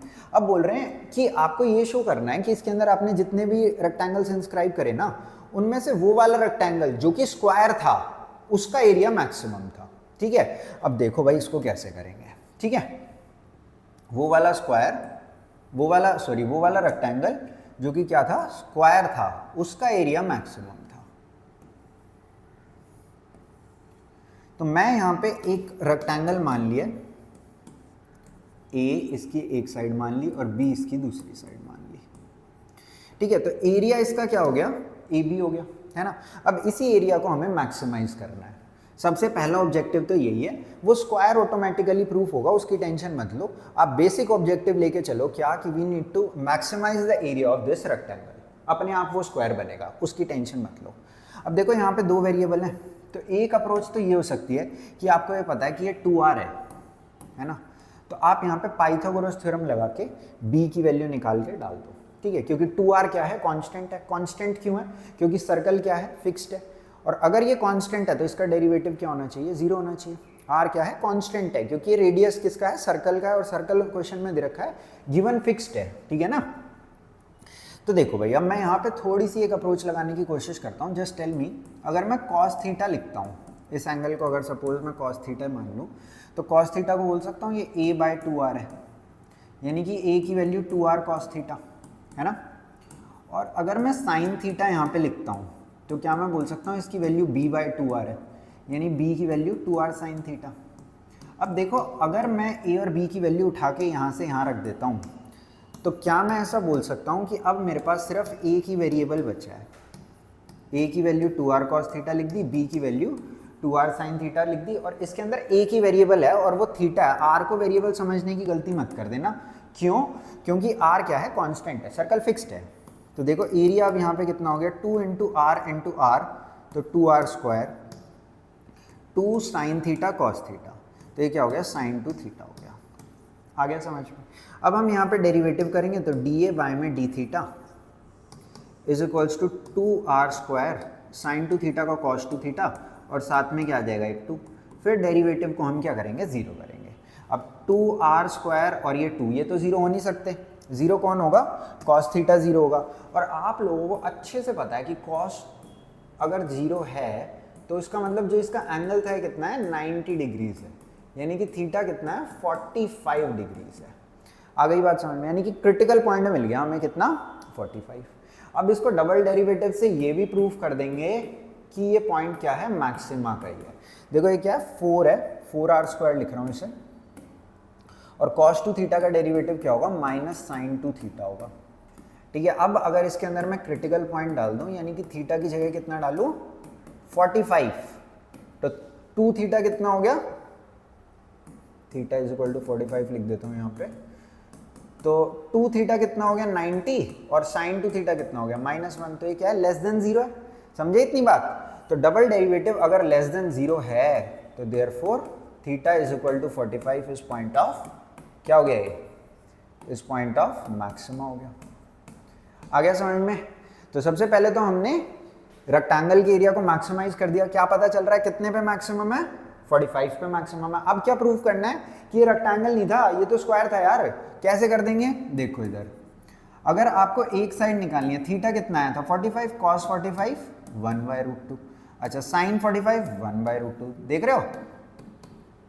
तो अब हमने क्या निकाल दी, साइड्स निकाल दी, क्योंकि ये दोनों साइड्स क्या हो गई, इक्वल हो गई, तो रेक्टेंगल क्या बन गया, स्क्वायर बन गया। समझ रहे हो। तो अप्रोच हमेशा क्या रहेगी, ये जो मतलब कि ना कुछ कहानी आपको कभी कभी प्रूव करने के लिए बोल देते हैं, प्रूविंग दिस कहानी is very easy, you just need to maximise the thing. जो भी क्रिटिकल पॉइंट आएगा उससे अपने आप, जो भी इन्होंने कहानी प्रूव करने के लिए बोली होगी, कभी बोलेंगे हाइट और डायमीटर इक्वल है ना, कभी बोलेंगे डायमेंशंस निकालो, वो सब अपने आप हो जाएगा, बस आप मैक्सिमाइज करने की उसे कोशिश करना। ठीक है, देखो भाई अभी सवाल ज़्यादा बचे हैं तो ज़्यादा कहानी नहीं सुनाऊंगा, मैं अगले सवाल पे चलूंगा।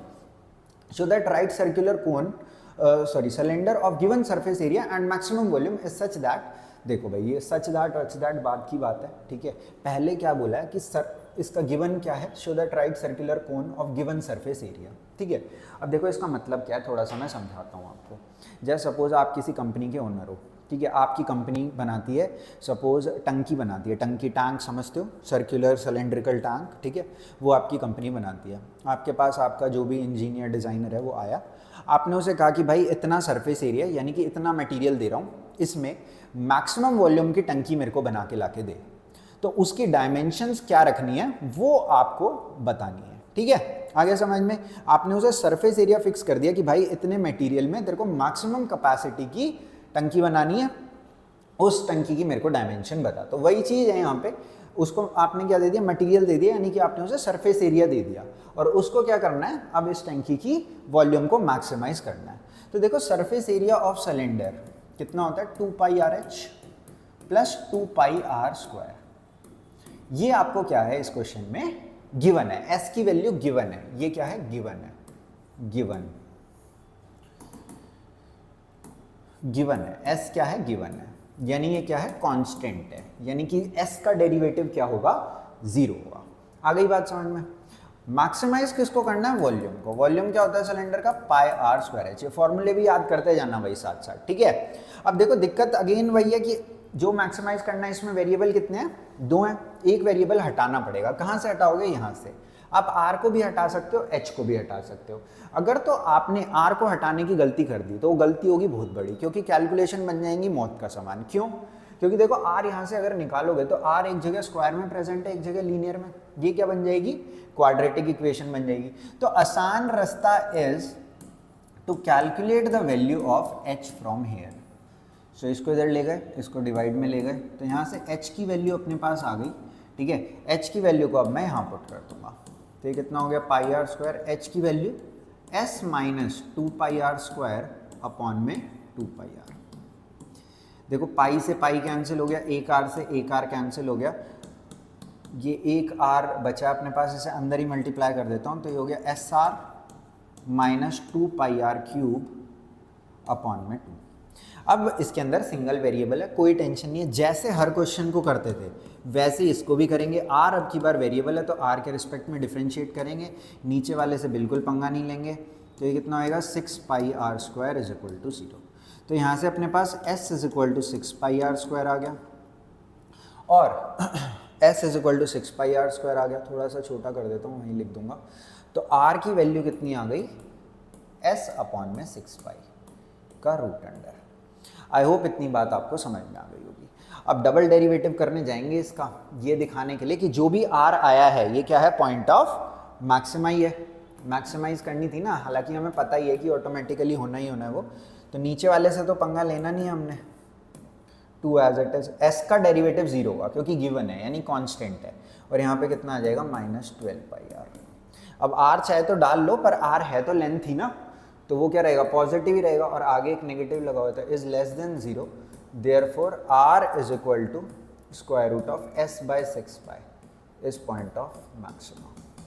आई होप समझ में आ गया होगा आपको। r डालने को डाल सकते हो, कोई टेंशन नहीं है, पर r है तो लेंथ ना, और यहाँ पे नेगेटिव लगा हुआ है, तो ये मैटर तो पॉजिटिव रहेगा और उसके आगे नेगेटिव है, तो आंसर तो नेगेटिव ही आना है। ये बात समझ में आ गई आपको? अच्छा भाई, तो ये चीज तो हमने कर दी। Show that right circular cylinder of given surface and maximum volume is such that height is equals to diameter of base. ये height is equals to diameter of base वाला काम एक और बार करना है। बेसिकली आप ये समझने की कोशिश करो कि हाइट और डायमीटर, यानी कि हाइट और रेडियस के बीच में वो हमसे एक रिलेशन चाहते हैं। बात समझ में आ रही है?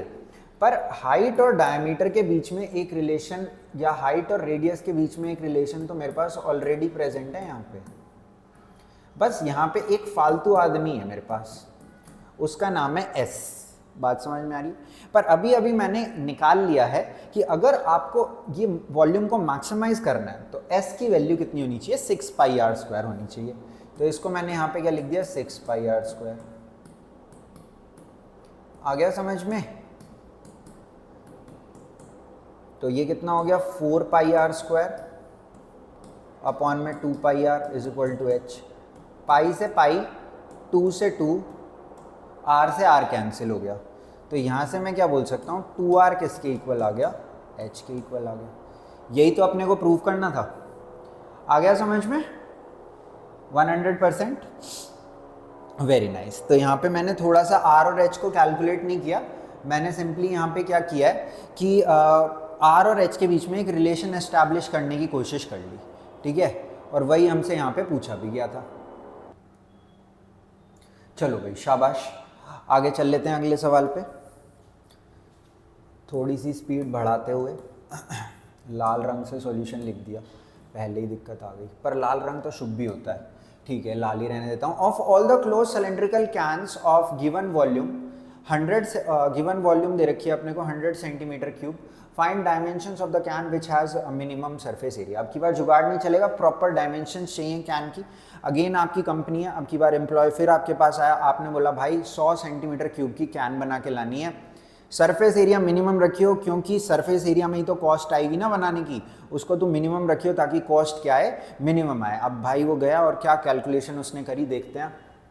देखो भाई, अब की बार गिवन क्या है, वॉल्यूम गिवन है 100, वॉल्यूम होता क्या है, 1/3 को लिख रहा हूँ, पाई आर स्क्वायर h होता है, यानी कि ये अपने को गिवन है।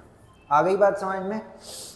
ओके भाई, और हमें क्या करना है, डायमेंशंस ऑफ कैन निकालनी है, find the dimension which has minimum surface area. तो सरफेस एरिया को मिनिमाइज करना है, तो सरफेस एरिया अभी अभी हमने देखा सिलेंडर का 2 pi R H plus 2 pi are square होता है। अगेन आपने अगर यहाँ से r की वैल्यू निकाल के डालने की कोशिश करी तो आपको 2 जगह डालनी पड़ेगी, तो इजी क्या रहेगा कि आप यहाँ से h की वैल्यू निकाल लो।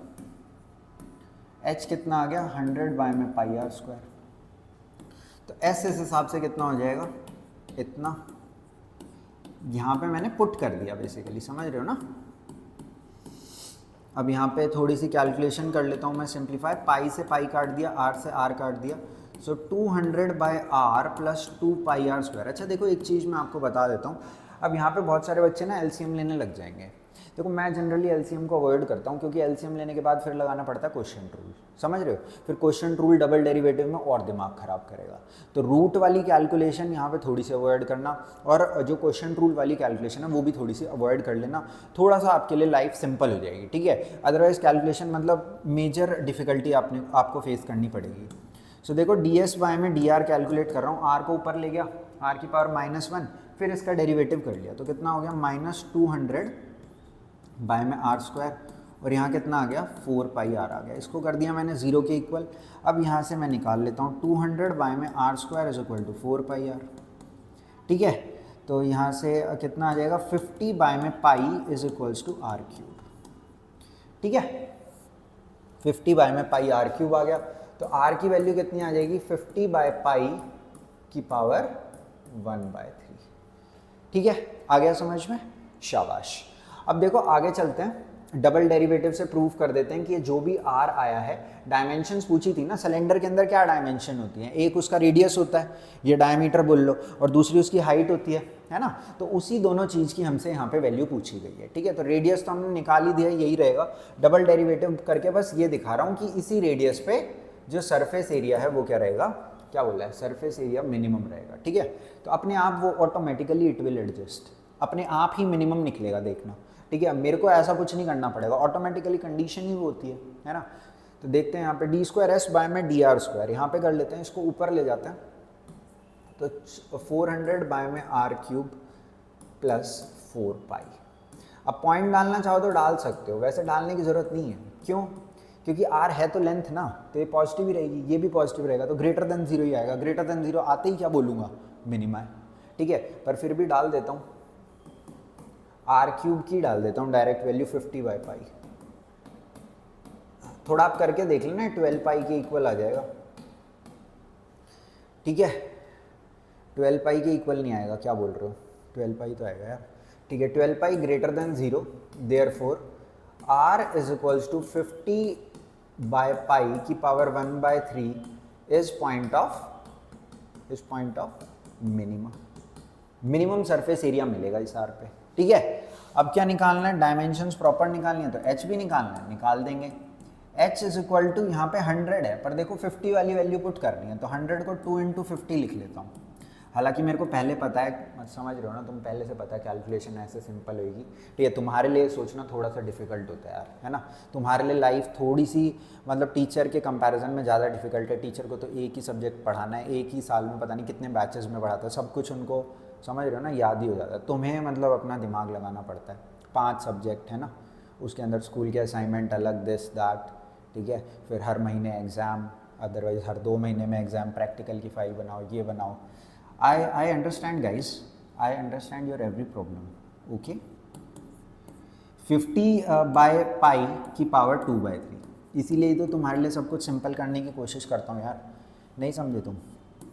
h is equals to 2 into में ये क्या है 50 बाय में पाई। अब ये पावर को स्प्लिट करके लिख लेता हूँ, 50 की पावर 2/3 और ये पाई की पावर 2/3। अब इन दोनों को ऑपरेट कराऊंगा तो 1 - 2/3 हो जाएगा, लॉ ऑफ एक्सपोनेंट्स। और इन दोनों को अप्रोच मतलब समझ रहे हो ना, सॉल्व करेंगे तो ये भी 1 - 1/3। तो ये देखो ये क्या आ गया, h इज इक्वल्स टू 2 50 की पावर 1/3 पाई की पावर 1/3। बेसिकली रेडियस का डबल आ गया है। ठीक है, समझ रहे हो ना। h इज इक्वल टू, इसकी जगह r भी लिख सकता हूँ, 2r, जो पिछले क्वेश्चन में आई थी, है ना। यानी कि आप ऐसा सोच सकते हो कि अगर आपको जो सिलेंड्रिकल कैन है ना, उसकी वॉल्यूम को मैक्सिमाइज़ करना है। ठीक है, अभी आप बोलोगे सर पेप्सी की कैन में तो ऐसा नहीं होता है कि रेडियस और वो जो भी बोलते हैं उसको हाइट वो इक्वल रहता है, सॉरी डायमीटर और हाइट। पर आप अपने घर की टंकी पे जाके देखोगे ना, ऊपर जो छत पे रखी रहती है, वहाँ पे आपको ऐसे ही मिलेगा कि डायमीटर और हाइट क्या है लगभग, डायमीटर और हाइट क्या है लगभग बराबर है। ठीक है, हो सकता है वो ट्रांसपोर्टेशन वगैरह के लिए थोड़ा सा, जो पेप्सी की कैन वाला मैं बता रहा था, वो रखते होंगे, या फिर एस्थेटिक्स के लिए। बट असली में अगर आपको वॉल्यूम मैक्सिमाइज़ करनी है और सरफेस एरिया को मिनिमाइज़ करना है, तो कंडीशन यही रहेगी कि आप देख रहे हो ना यहाँ पे क्या, कि जो रेडियस है और जो हाइट है उनके बीच में ये पर्टिकुलर रिलेशन रहना चाहिए। क्या पर्टिकुलर, कि हाइट जो है वो 2 टाइम्स ऑफ रेडियस, यानी कि हाइट और डायमीटर क्या रहने चाहिए, इक्वल रहने चाहिए। ठीक है, कोई बात नहीं, क्वेश्चंस करने हैं हमें तो। ठीक है, बहुत खतरनाक स्टाइल में। तो एक बार इसको भी देख लेते हैं, ये भी क्वेश्चन कई बार आ रखा है, इनफैक्ट मेंस में भी 2 बार आ रखा है। ठीक है, मेंस के जो भी वर्ड प्रॉब्लम के क्वेश्चन रहेंगे ना, गारंटी है भाई एनसीईआरटी से तो इजी रहेंगे। ठीक है, तो मतलब इतने डिफिकल्ट तो उसमें भी नहीं आते हैं, मतलब ये वाला पर्टिकुलरली आ रखा है, 2 बार आ रखा है। A wire of length 28 metre is to be cut into 2 pieces, one of the piece is to be made into a square. अच्छा ठीक है, जो भी लिखा है मैं समझ गया हूँ, मैं आपको बता देता हूँ। एक 28 मीटर की वायर है, इसको मतलब बीच में से कहीं से काटा है, एग्जैक्टली बीच में से नहीं पर कहीं से भी बीच में से काट दिया, सपोज यहाँ से काट दिया। इस पूरी की लेंथ 28 थी, तो एक को मैं x मान लेता हूँ, तो दूसरा ऑफ कोर्स कितना हो जाएगा 28 माइनस एक्स हो जाएगा।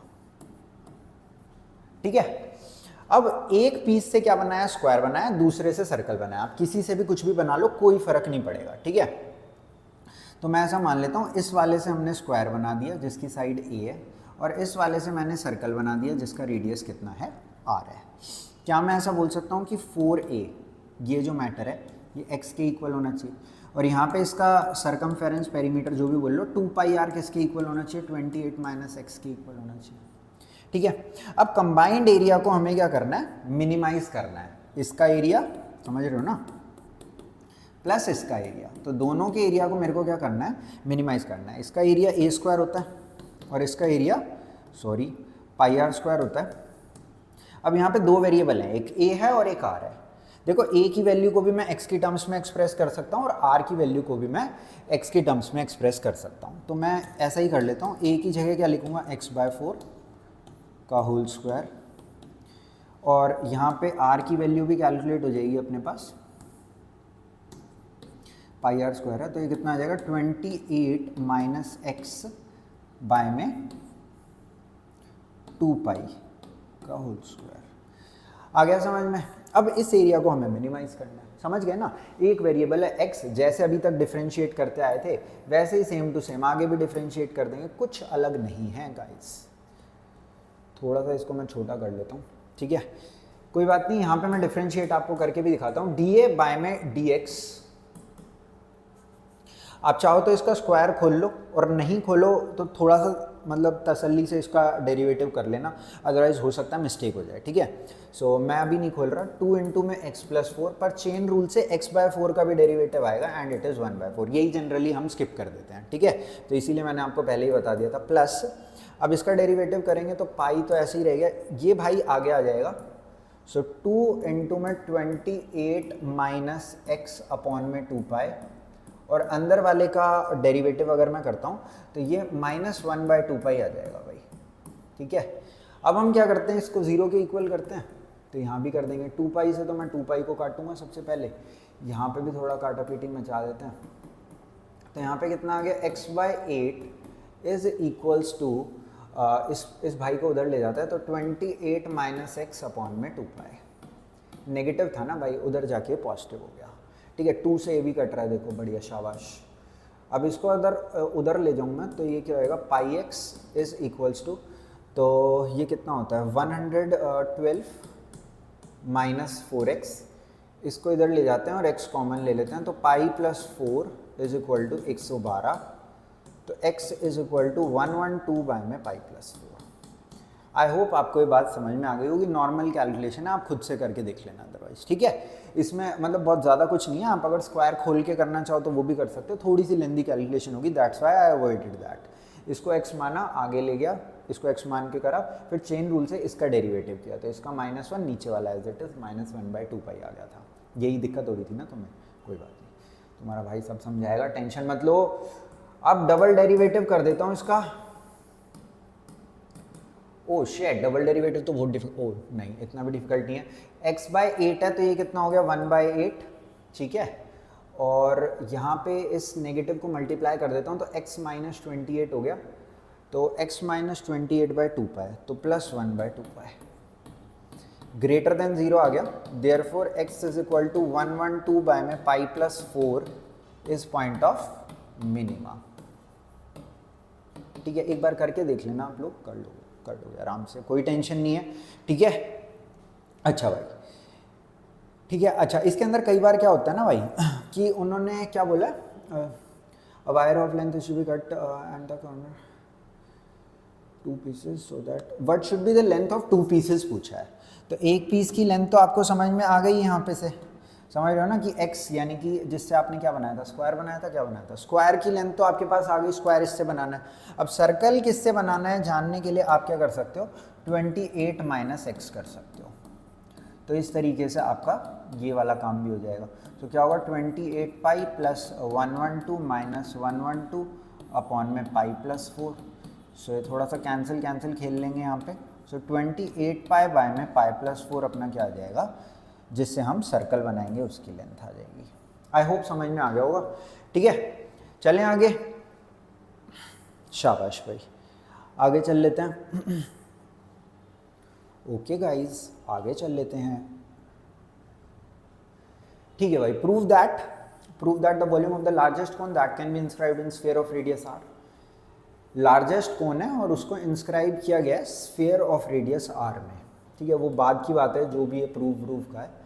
उससे पहले ये कि एक कोन है, सॉरी एक स्फीयर है, और इसके अंदर prove that the volume of the largest cone that can be inscribed in sphere of radius r, यानी कि radius of sphere is fixed.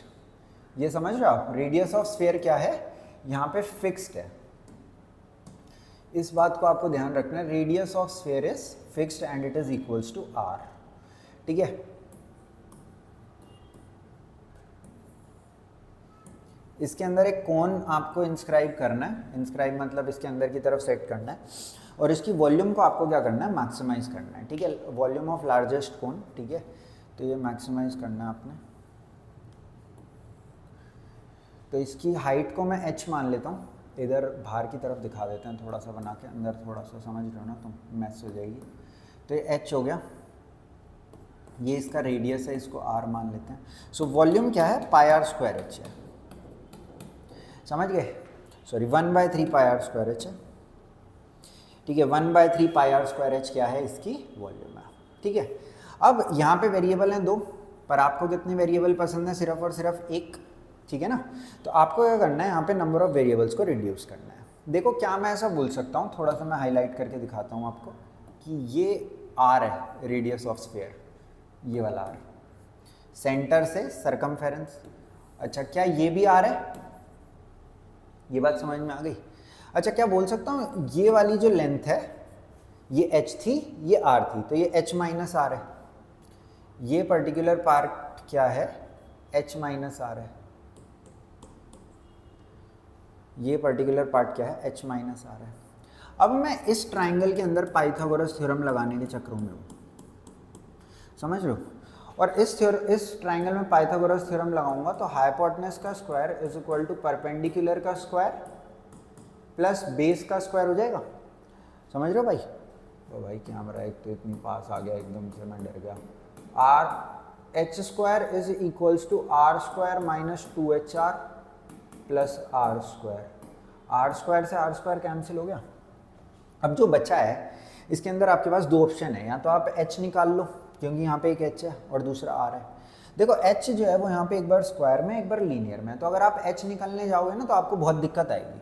तो यहाँ पे से आर स्क्वायर की वैल्यू अगर आप कैलकुलेट कर लो तो ये होगी 2HR माइनस एच स्क्वायर। समझ में आ गई ये बात? और इसको आप यहाँ पे यूज़ कर सकते हैं आप। सो वॉल्यूम क्या हो गई, π/3 आर स्क्वायर की जगह अभी अभी मैंने क्या बताया 2HR माइनस एच स्क्वायर, और एक इंटू में क्या है h है। इस h को भी यहीं पे मल्टीप्लाई कर देते हैं तो π/3 2h square r minus H cube. ठीक है, अब इसको डेरिवेटिव कर देते हैं इसका। सो dv बाय में dh will be equals to π/3 4HR minus 3h square. Derivative को ज़ीरो करेंगे तो ये क्या आ रहा है 4HR minus 3h square is equal to 0। उधर ले जाके h से h काटने की गलती मत कर देना क्योंकि उससे नंबर ऑफ रूट्स रिड्यूस हो जाते हैं। तो यहाँ से h की दो वैल्यू आ गई, एक 0 आ गई और एक क्या आ गई 4R/3 आ गई। ऑफकोर्स हाइट 0 करने पे तो समझ रहे हो ना वॉल्यूम तो मैक्सिमम नहीं होगी, तो आंसर तो इसका 4R/3 है। बस हमें प्रूव करना है। कैसे प्रूव करोगे, डबल डेरिवेटिव करके। सो d²v बाय में dh स्क्वायर, इसी का डेरिवेटिव कर लेते हैं तो π/3 h से करना है ना, तो r तो कांस्टेंट है माइनस 6h। ठीक है, h की वैल्यू पुट कर दो इसके अंदर, मैक्सिमा करना है ना तो नेगेटिव आ रहा होगा पक्का। h is equals to 4R/3। समझ गए ना? शाबाश बेटा, वेरी गुड। सो 6 इंटू में 4R/3, तो ये कितना आ गया π/3 माइनस 4R मतलब 8r हो जाएगा और लेस देन 0, देयरफॉर जो भी हमारा h था 4r/3 is point of maxima. ठीक है, तो सबसे पहले तो हमने ये निकाल दिया कि वो मैक्सिमा हो गया, ठीक है। पर इन्होंने ही बोला है कि इस जो लार्जेस्ट कोन है ना, आपको इसकी वॉल्यूम निकालनी है। Prove that the volume of the largest cone, मतलब कि जो लार्जेस्ट कोन है उसकी जो वॉल्यूम होगी वो इतनी होगी। आ रही है बात समझ में? 8/27 times of volume of sphere. ठीक है, तो हमें ये चीज इसके अंदर प्रूव करनी है। तो यानी कि हमने जो ये निकाला था ना यहाँ पे v, इसकी वैल्यू ये हमसे पूछ रहे हैं। तो इसको मैं थोड़ा सा छोटा कर देता हूँ ताकि मैं यहाँ पे इसकी वैल्यू आपको निकाल के दिखा पाऊँ। ठीक है, तो यहाँ पे जो भी h आया था वो मैं अब यहाँ पे पुट करूँगा। ठीक है, थोड़ी सी इंग्लिश लिख देना, using value of h in equation 1, और इसको थोड़ा नीचे की तरफ करना। तो यहाँ पे क्या होगा, π/3 और h की वैल्यू कितनी है 4r/3, तो उसका अगर मैं स्क्वायर करूँगा तो 16r²/9 इंटू में r, माइनस अगर इसका क्यूब करूँगा तो 64r³/27। ठीक है, तो ये किसके इक्वल होगा, π/3 इंटू में 32r³/9 माइनस 64r³/27। ठीक है, सो सब्ट्रैक्ट कर लेते हैं, तो π/3 इंटू में 32r³/27 पर बोला 8/27 टाइम्स ऑफ समथिंग, तो 8 मैं कॉमन निकाल लेता हूँ, 27 भी कॉमन निकाल लेता हूँ। यहाँ पे कितना बचा अपने पास, 8 चला गया तो 4 बच गया, 4πr³ बचा और 27 बच गया तो 3। सो यही होता है 4/3 πr³ क्या होता है, वॉल्यूम ऑफ स्फीयर होता है। आई होप इतना क्वेश्चन आपको समझ में आया होगा। आई नो धीरे धीरे डिफिकल्टी लेवल बढ़ रहा है, but pattern of question is again the same. ठीक है, पैटर्न तो क्वेश्चन का बिल्कुल सेम ही है, मतलब कुछ ज़्यादा चेंज नहीं हो रहा, वही हमेशा होता है। 2 वेरिएबल में हमें एक फंक्शन दिया रहता है, उसको हमें सिंगल वेरिएबल में पहले कन्वर्ट करना है, देन उसके अंदर हमें उसका डेरिवेटिव करना है, क्रिटिकल पॉइंट्स निकालने हैं जैसे कि मैंने यहाँ पे निकाले, और डबल डेरिवेटिव से ये देख लेना है उनमें से कौन सा पॉइंट क्या है, मैक्सिमा का है। ठीक है, आगे चलते हैं। शो दैट द, ये थोड़ा सा हैवी क्वेश्चन है तभी शायद मैंने इसमें स्टार मार्क लगा रखा है। देखो भाई क्या बोल रहा है, show that the right circular cone of least curve surface area, यानी कि सरफेस एरिया आपको क्या रखना है, लीस्ट रखना है। किसका लीस्ट रखना है, कर्व सरफेस एरिया कोन का। देखो अगर तो भाई ये कोन है,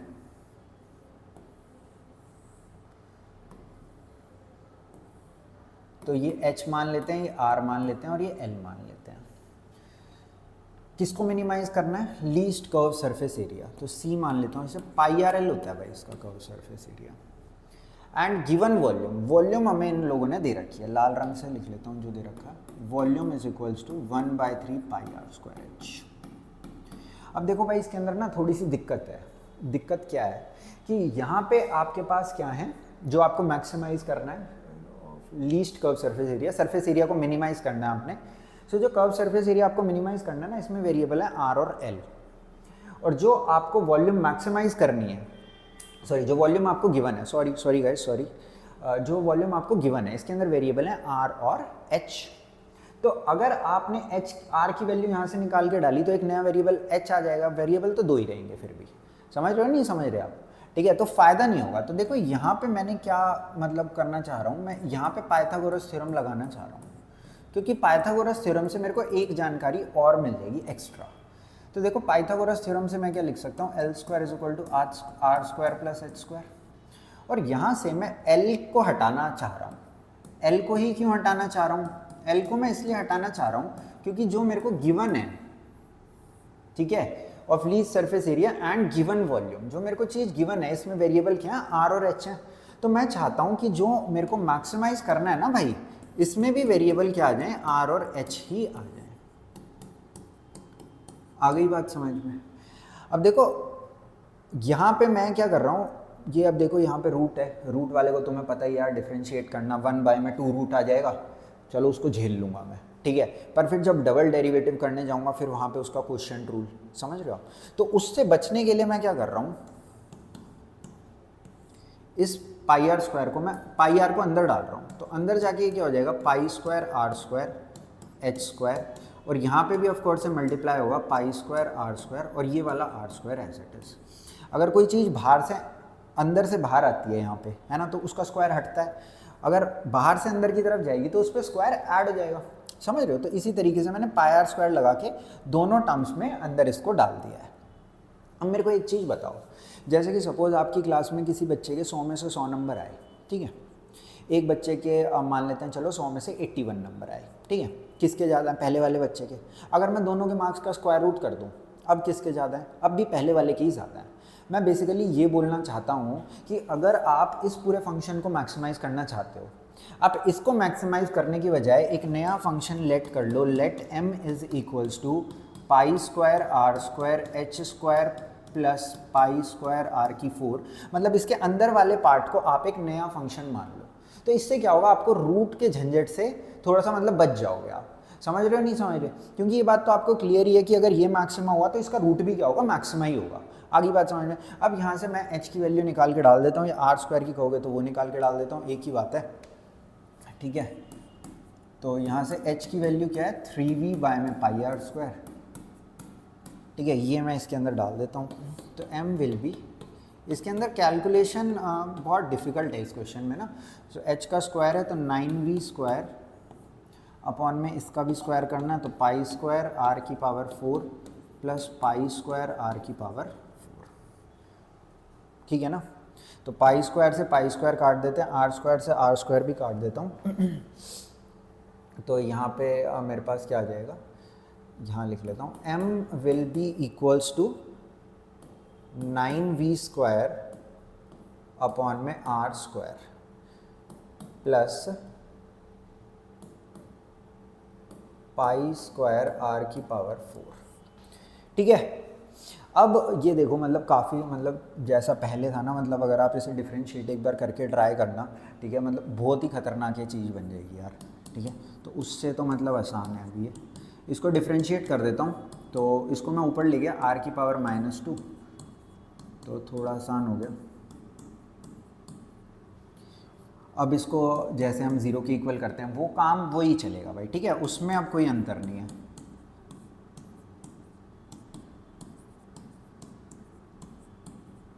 ठीक है, थोड़ा काटा पीटी कर लेता। तो v स्क्वायर की वैल्यू कितनी आ जाएगी, 2 पाई स्क्वायर आर की पावर 6 अपॉन में 20, ना क्या कर दिया ये, अपॉन में 9, ठीक है ना। v स्क्वायर कितना आ जाएगा, r की पावर 6, ये cancel, 2 3, everything is absolutely fine, ठीक है। अच्छा, निकालना क्या था, शो दैट, अच्छा पर यहाँ से तो हमें r निकालना है ना, कोई बात नहीं। तो r की वैल्यू कितनी आ जाएगी, 9v स्क्वायर अपॉन में 2 पाई स्क्वायर r,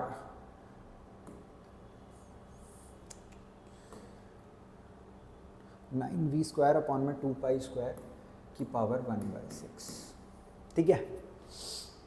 अब एक बार ये शो कर देते हैं कि ये पॉइंट ऑफ मैक्सिमा ही था जो ये r आया है, तो डबल डेरिवेटिव कर देते हैं इसके लिए। सो इसको ऊपर ले जाते हैं, तो ये कितना हुआ, 54v स्क्वायर अपॉन में r की power 4 plus 12 pi square r square. अब आप देख ही सकते हो ये भी मतलब इवन पावर्स हैं, यहाँ भी इवन पावर्स हैं, तो ये ग्रेटर देन 0 ही रहेगा। Therefore r is equals to 9v square upon में 2 पाई स्क्वायर की power 1/6 is point of minima. Minimise ही करना होगा पक्का, लीस्ट कर्व सरफेस एरिया, अपने आप हो जाता है वो। आ गया समझ में। उसके बाद और भी कुछ कहानी प्रूव करने की बोल रहे हैं। बोल रहे हैं कि altitude is √2 times the radius. Basic idea ये कि आपको h और r के बीच का एक रिलेशन चाहिए and that should be √2 times, मतलब √2 टाइम्स वाला होना चाहिए। वो सब ऑटोमेटिक एडजस्ट होगा, आपको सिर्फ एक चीज़ पे फोकस करना है कि you need to establish a relation between h and r, ठीक है। गाइस जस्ट टेल मी कि अगर मैं इसको थोड़ा सा कंसिडर करने की कोशिश करूं, क्या ये h और r के बीच का ही एक रिलेशन है, बट इसके अंदर एक फालतू आदमी है जिसका नाम क्या है, v। तो v को मैं हटा देता हूँ ना यार, देखो यहाँ से v की वैल्यू निकालना कितना आसान है, इट इज़ √2, समझ रहे हो, √2 ही तो चाहिए था अपने को, यहाँ पे बन गई बात, पाई r³ अपॉन 3, थोड़ा आसान हो जाएगा। अदरवाइज अगर आप यहाँ पे r की वैल्यू उठा के यहाँ डालोगे देन h निकालोगे ना भाई, कैलकुलेशन थोड़ी सी डिफिकल्ट हो जाएगी, समझ रहे हो। तो बस मैं यहाँ पे 3 इंटू में v की वैल्यू क्या डाल दी, √2 पाई r³ अपॉन में 3 है, और ये क्या आ गया, पाई r स्क्वायर आ गया। पाई से पाई कैंसिल, 3 से 3 कैंसिल, r स्क्वायर से a कैंसिल, बचा क्या है, h is equal to √2r। यही हमें प्रूव करना था। तो थोड़ा आसान हो गया, बस जिस तरीके से मैंने एमलेट किया उससे एक स्टेप तो ये हो गया, जो मतलब थोड़ा सा आउट ऑफ द बॉक्स आप सोच सकते थे। दूसरा ये कि r निकाल के पुट करके h की वैल्यू मत निकालो। उन्होंने क्या आपसे r की वैल्यू पूछी है, नहीं पूछी। क्या उन्होंने आपसे h की वैल्यू पूछी है, नहीं पूछी। उन्होंने आपसे पूछा है कि आप प्रूव करके दिखाओ h is √2 times of r। तो आप उसी चीज़ को निकालने पर फोकस करो ना। क्यों आप h को निकालोगे, r को निकालोगे, फिर कहोगे कि ये इसका √2 है, समझ रहे हो। आप बस उनके बीच का एक रिलेशन निकाल दो कि h इज √2 टाइम्स ऑफ जो भी है r। ठीक है भाई, आगे इतना समझ में, चलूँ आगे। 2 क्वेश्चन और बचे हैं बस, फिर बस अपना काम हो जाएगा। ठीक है, सेमी वर्टिकल एंगल वगैरह कुछ दिख रहा है, खतरनाक चीज़ें आ गई क्या, कोई बात नहीं, खतरनाक चीज़ों से टैकल कर लेंगे। Show that semi vertical angle of the cone of maximum volume and given slant height. तो ये भाई कोन हो गया, ये इसकी हाइट हो गई, ये इसका रेडियस हो गया, ये हो गई इसकी स्लांट हाइट। ठीक है, आपको स्लांट हाइट गिवन है, यानी ये कांस्टेंट है, यानी कि इसका डेरिवेटिव क्या है, 0 है। वॉल्यूम को मैक्सिमाइज करना है। वॉल्यूम होती क्या है, पाई r square h, sorry 1/3 pi r square h, और L स्क्वायर किसके इक्वल है, h square plus r square. इसमें 2 ही वेरिएबल हैं, h और r, L कांस्टेंट है। ठीक है, तो यहाँ से मैं r स्क्वायर की वैल्यू निकाल लेता हूँ, क्योंकि h की निकालूंगा फिर वही रूट की भड़क आएगी यहाँ पे। ठीक है, तो उससे अवॉइड हो जाएंगे हम थोड़ा सा ना। So v is equals to π/3, r square क्या है, L square minus h square into में h। ठीक है, अब तो ज़्यादा कुछ नहीं है, life is very smooth. L square h minus h³। सो अब यहाँ पे इसको डिफरेंशिएट कर दोगे आप h के रिस्पेक्ट में, तो π/3 आ गया भाई यहाँ पे L square minus 3h square आ गया। ठीक है, समझ रहे हो ना। तो बस फिर हो जाएगा। अब यहाँ से क्या दिक्कत है, इसको 0 के इक्वल कर लेंगे। तो L square minus 3h square 0 के इक्वल, तो h की वैल्यू आ गई plus minus L/√3। Oh very nice. Length भी नेगेटिव होती है, do you know guys, length भी नेगेटिव हो जाती है कभी कभी। तो ऑफकोर्स ये लेंथ जो नेगेटिव आ रही है फालतू चीज़ है, पर हम डायरेक्टली ऐसे फालतू नहीं बोलेंगे, हम डबल डेरिवेटिव करके बताएंगे कि ये फालतू है। डी स्क्वायर वी बाय में डी एच स्क्वायर, तो एल स्क्वायर का डेरिवेटिव 0 रहेगा, यहाँ पे क्या आएगा, -6h आएगा। अब ऑफकोर्स यहाँ पे आपको, बट ऑफकोर्स हर चीज़ में ऑफकोर्स। तो देखो यहाँ पे हम क्या करेंगे, h की वैल्यू पॉजिटिव L/√3 पुट कर देते हैं, तो इससे क्या होगा 6L/√3 less than 0। Therefore maxima करना होगा पक्का। Therefore h is equals to L/√3 is point of maxima, is point of maxima. I hope समझ में आ गया होगा आपको इतना। ठीक है, पर ये प्रूव नहीं करना था, सॉरी गाइस। चलो ठीक है, ये प्रूव नहीं करना था, हमें चाहिए ये सेमी वर्टिकल एंगल इसको बोलते हैं। हमें tan की टर्म्स में, यानी कि r और h के बीच में एक रिलेशन चाहिए। ठीक है, तो r और h के बीच में एक रिलेशन चाहिए क्या। ठीक है, कोई बात नहीं, निकाल देते हैं। देखो सुनो मेरी बात, क्या मैं बोल सकता हूँ, अगर मैं cos अल्फ़ा की बात करूँ, cos अल्फ़ा क्या होगा, बेस अपॉन में हाइपोटेनस यानी कि h/l। ये बात समझ में आई। सो cos अल्फ़ा की वैल्यू इस हिसाब से कितनी आनी चाहिए, h/l, यानी कि 1/√3 आनी चाहिए। आ गया समझ में, कितना हो गया गाइस, क्लियर, इतना आप लोगों को हो गया भाई क्लियर। ठीक है, तो cos अल्फ़ा की वैल्यू कितनी होनी चाहिए, 1/√3 होनी चाहिए। अब cos अल्फ़ा अगर 1/√3 और मैं यहाँ ट्राइंगल बना लूँ, तो ये 1 होगा, ये √3 होगा, ये 2 होगा। क्या मैं बोल सकता हूँ cos अल्फ़ा अगर इतना था तो tan अल्फ़ा, सॉरी √2 होगा, हाँ सही, ये √2 होगा। तो tan अल्फ़ा कितना हो गया, √2 हो गया, और अल्फ़ा कितना हो गया, tan इनवर्स √2 हो गया। ठीक है, वही हमें वहाँ पे प्रूफ करना था। आई होप आ गया होगा समझ में, कुछ ज़्यादा इसके अंदर डिफ़िकल्ट नहीं था। ठीक है, चलें आगे, शाबाश। लास्ट क्वेश्चन देख लेते गाइज आज का, ठीक है, देन आज की क्लास को रैप अप करेंगे। आई होप आपको समझ में आ गया होगा सब कुछ, ठीक है। काफ़ी लंबी वीडियो हो गई, ठीक है, कोई बात नहीं। Show that height of a cylinder of greatest volume which can be in a right circular cone. Very nice English. Which can be inscribed होगा भाई यहाँ पे, which can be inscribed in a right circular cone of height h and semi vertical angle alpha, यानी कि these two things of cone are given. Is 1/3 that of the cone and height is 1/3 of the cone करना है। तो height of cylinder is 1/3 of the cone, ठीक है, ये चीज़ proof करनी है इसके अंदर। और दूसरी एंड द ग्रेटेस्ट वॉल्यूम इतना है, ठीक है, कोई बात नहीं, मैं थोड़ा सा इसको जल्दी करता हूँ।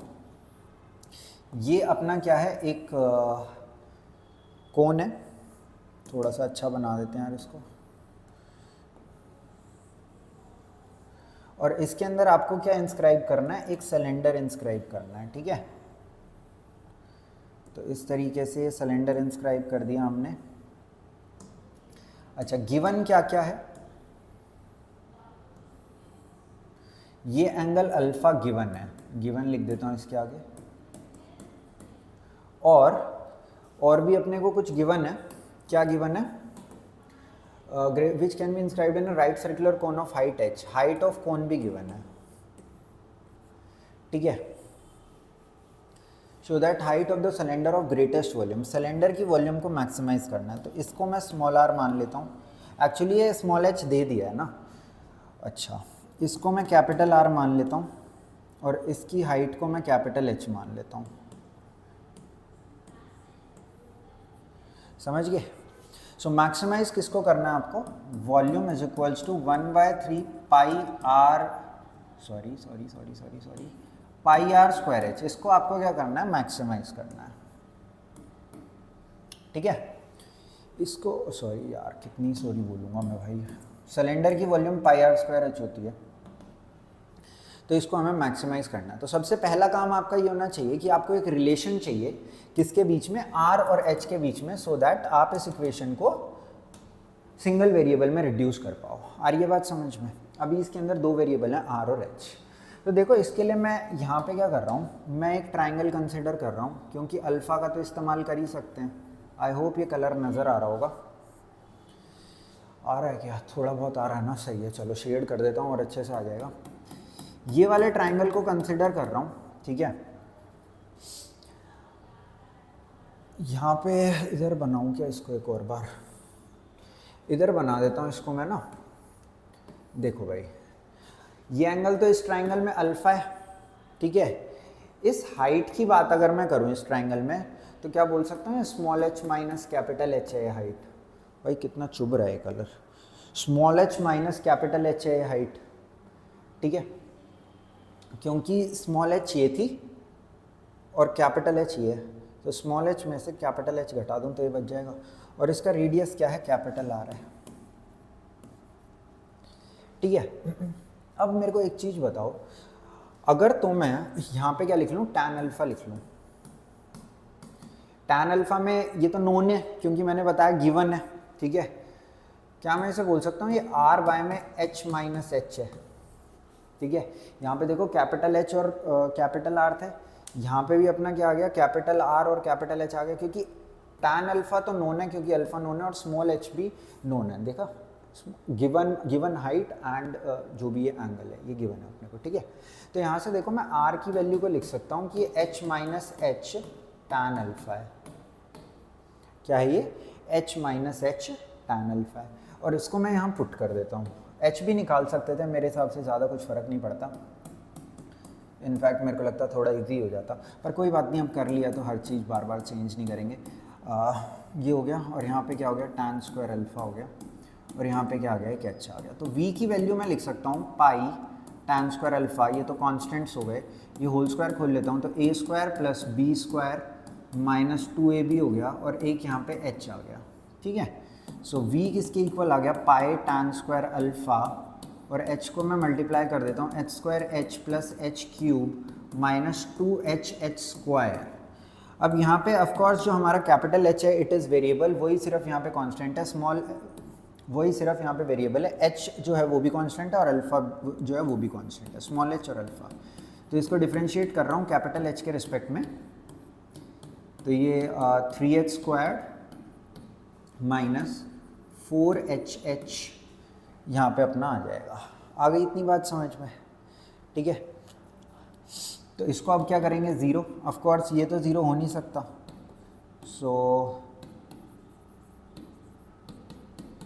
अब चाहो तो मिडल टर्म स्प्लिट कर लो, इधर मैं कर देता हूँ अभी थोड़ी सी मदद आपकी। 3hh minus h plus h square is equals to zero, क्योंकि इसको ज़ीरो करते हैं ना डबल जो ये अपना डेरिवेटिव आता है। अगर मैं इसमें से कॉमन लूँ तो h माइनस एच और यहाँ पे भी h माइनस एच, तो ऑफ कोर्स माइनस एच बचा है यहाँ पे। थोड़ा इसको मेरे को छोटा करना पड़ेगा भाइयों।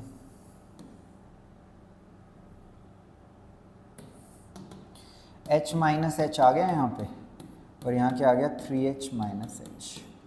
तो या तो h के इक्वल है या तो जो कैपिटल H है ये h/3 के इक्वल है। ऑफ कोर्स ये तो हो नहीं सकता, आप समझ ही रहे होगे, क्योंकि अगर ये जो स्मॉल h है कैपिटल H के इक्वल हो गया तो सिलेंडर क्या बन जाएगा, ऐसे एक मतलब लाइन की तरह ही बन जाएगा, सिंपल है ना। पर कोई नहीं, उसे हम डबल डेरिवेटिव से प्रूव करेंगे। और यहाँ पे देखो h/3 जो अपने को लेके आना था, इसको मैं हटा रहा हूँ थोड़ा सा, ये जो अपने को लेके आना था ये h/3 जो उन्होंने बोला था इज़ 1/3 ऑफ दैट ऑफ कौन, वो प्रूव हो चुका है, ठीक है। डबल डेरिवेटिव करके भी अच्छे से कर देते हैं। डी स्क्वायर वी बाय में डी एच स्क्वायर किसके इक्वल होगा, यहाँ पे इसको उठाते हैं, पाई स्क्वायर टैन स्क्वायर अल्फा, हालांकि इससे कोई फ़र्क नहीं पड़ रहा। इसका डेरिवेटिव 0, इसका डेरिवेटिव 6h और इसका -4h, -4 स्मॉल h। अब इसके अंदर अगर आप जो कि मैं आपको बता रहा था कि कैपिटल H की वैल्यू h/3 डालते हो तो आप समझ पाओगे कि ये नेगेटिव आ रहा है।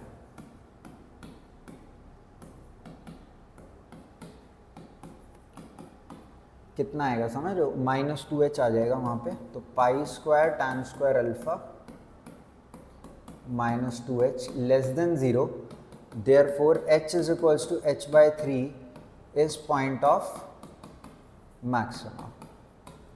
ये क्या हो गया, पॉइंट ऑफ मैक्सिमा हो गया, ठीक है। तो इससे आधा पार्ट तो प्रूव हो गया। Show that height of the cylinder, height जो है सिलेंडर की, उन्होंने बोला है कि जो कि इंस्क्राइब किया जा सकता है in cone of height h and semi vertical angle alpha, वो 1/3 है कोन की हाइट के। तो ये हमने यहाँ पे प्रूव कर दिया। और जो मैक्सिमम वॉल्यूम है ना सिलेंडर की, उसको अब इतना प्रूव करने के लिए बात चल रही है, ठीक है। तो ये भी मेरे को नहीं लगता ज़्यादा कुछ डिफ़िकल्ट है। अगर आई थिंक मैं इसके अंदर वैल्यू डाल दूँ तो बड़ी आसानी से यहाँ पे v की वैल्यू भी मेरे को मिल जाएगी। तो ये क्या है, पाई, h की जगह मैं क्या डाल सकता हूँ, h/3 का whole square tan square alpha और कैपिटल H की जगह अगेन h/3। तो v की वैल्यू पाई 2h होगा, तो ये हो जाएगा 4h स्क्वायर बाय 9 और यहाँ पे टैन स्क्वायर अल्फा और यहाँ पे h/3। तो v की वैल्यू कितनी हो जाएगी, 4/27, 4 as it is, 27 as it is, pi h square into में h, तो pi h cube tan square alpha. I hope ये भी आपको समझ में आ गया, ठीक है। So guys that's it for today. Thank you for this, मतलब इस कितने लंबे लेक्चर में बने रहने के लिए, अगर आप अभी तक बने हुए हो, ठीक है। और अगर अभी तक बने हुए हो इसका मतलब आपको पक्का समझ में आ ही रहा होगा। तो अपने दोस्तों को भी यार थोड़ा सा शेयर कर दो, शिक्षा लेटर के बारे में बताओ उन्हें भी, ठीक है। तो मतलब वो लोग भी थोड़ा सा बेनिफिट ले सकते हैं और ये मतलब वीडियोज़ देख सकते हैं, ठीक है। और अगर आपके एग्ज़ाम्स वगैरह चल रहे हैं तो best of luck for that. अभी मैंने AOD पूरा कंप्लीट कर दिया गाइस। मैंने इसकी 3 वीडियोस बनाई हैं, एक है रेट ऑफ चेंज से रिलेटेड, देन एक बनाई मैंने इंक्रीजिंग डिक्रीजिंग से related, and then third one was today जिसके अंदर हमने मैक्सिमम मिनिमा के बारे में पढ़ लिया, ठीक है। कंसेप्ट बड़ा सिंपल था। अगर तो हमारे जो भी फंक्शन है जिसको मैक्सिमाइज या मिनिमाइज करना है उसके अंदर सिंगल वेरिएबल है तो बहुत ही अच्छा है। पर अगर 2 वेरिएबल हैं या उससे ज़्यादा वेरिएबल हैं तो उसे पहले सिंगल वेरिएबल में लेके आना है। सिंगल वेरिएबल में लेकर के आने के बाद आपको क्या करना है, उसे डिफरेंशिएट डिफरेंशिएट करना है। डिफरेंशिएट करके ज़ीरो करने पे आपको क्रिटिकल पॉइंट्स मिलेंगे। क्रिटिकल पॉइंट्स को आपको डबल डेरिवेटिव की वैल्यू में निकाल के, मतलब डबल डेरिवेटिव निकाल के उसके अंदर डालना है, ठीक है। अगर तो double derivative greater than zero आता है तो मिनिमा है, लेस देन जीरो आता है तो मैक्सिमा है, इक्वल्स टू जीरो आ जाता है तो सैडल पॉइंट है। फिर कुछ चीज़ें प्रूफ करनी होती हैं जो कि हमने देखा ऑटोमेटिकली प्रूफ ही हो जाती हैं, ठीक है, जो भी हमारी ये वर्ड प्रॉब्लम्स थी इनमें, ठीक है। थैंक यू गाइज, आप लोग भी मेहनत करते रहो। नेक्स्ट टॉपिक में देखते हैं, अभी इंटीग्रेशन करने की हम कोशिश करेंगे, ठीक है। See you then, thank you, till then, bye.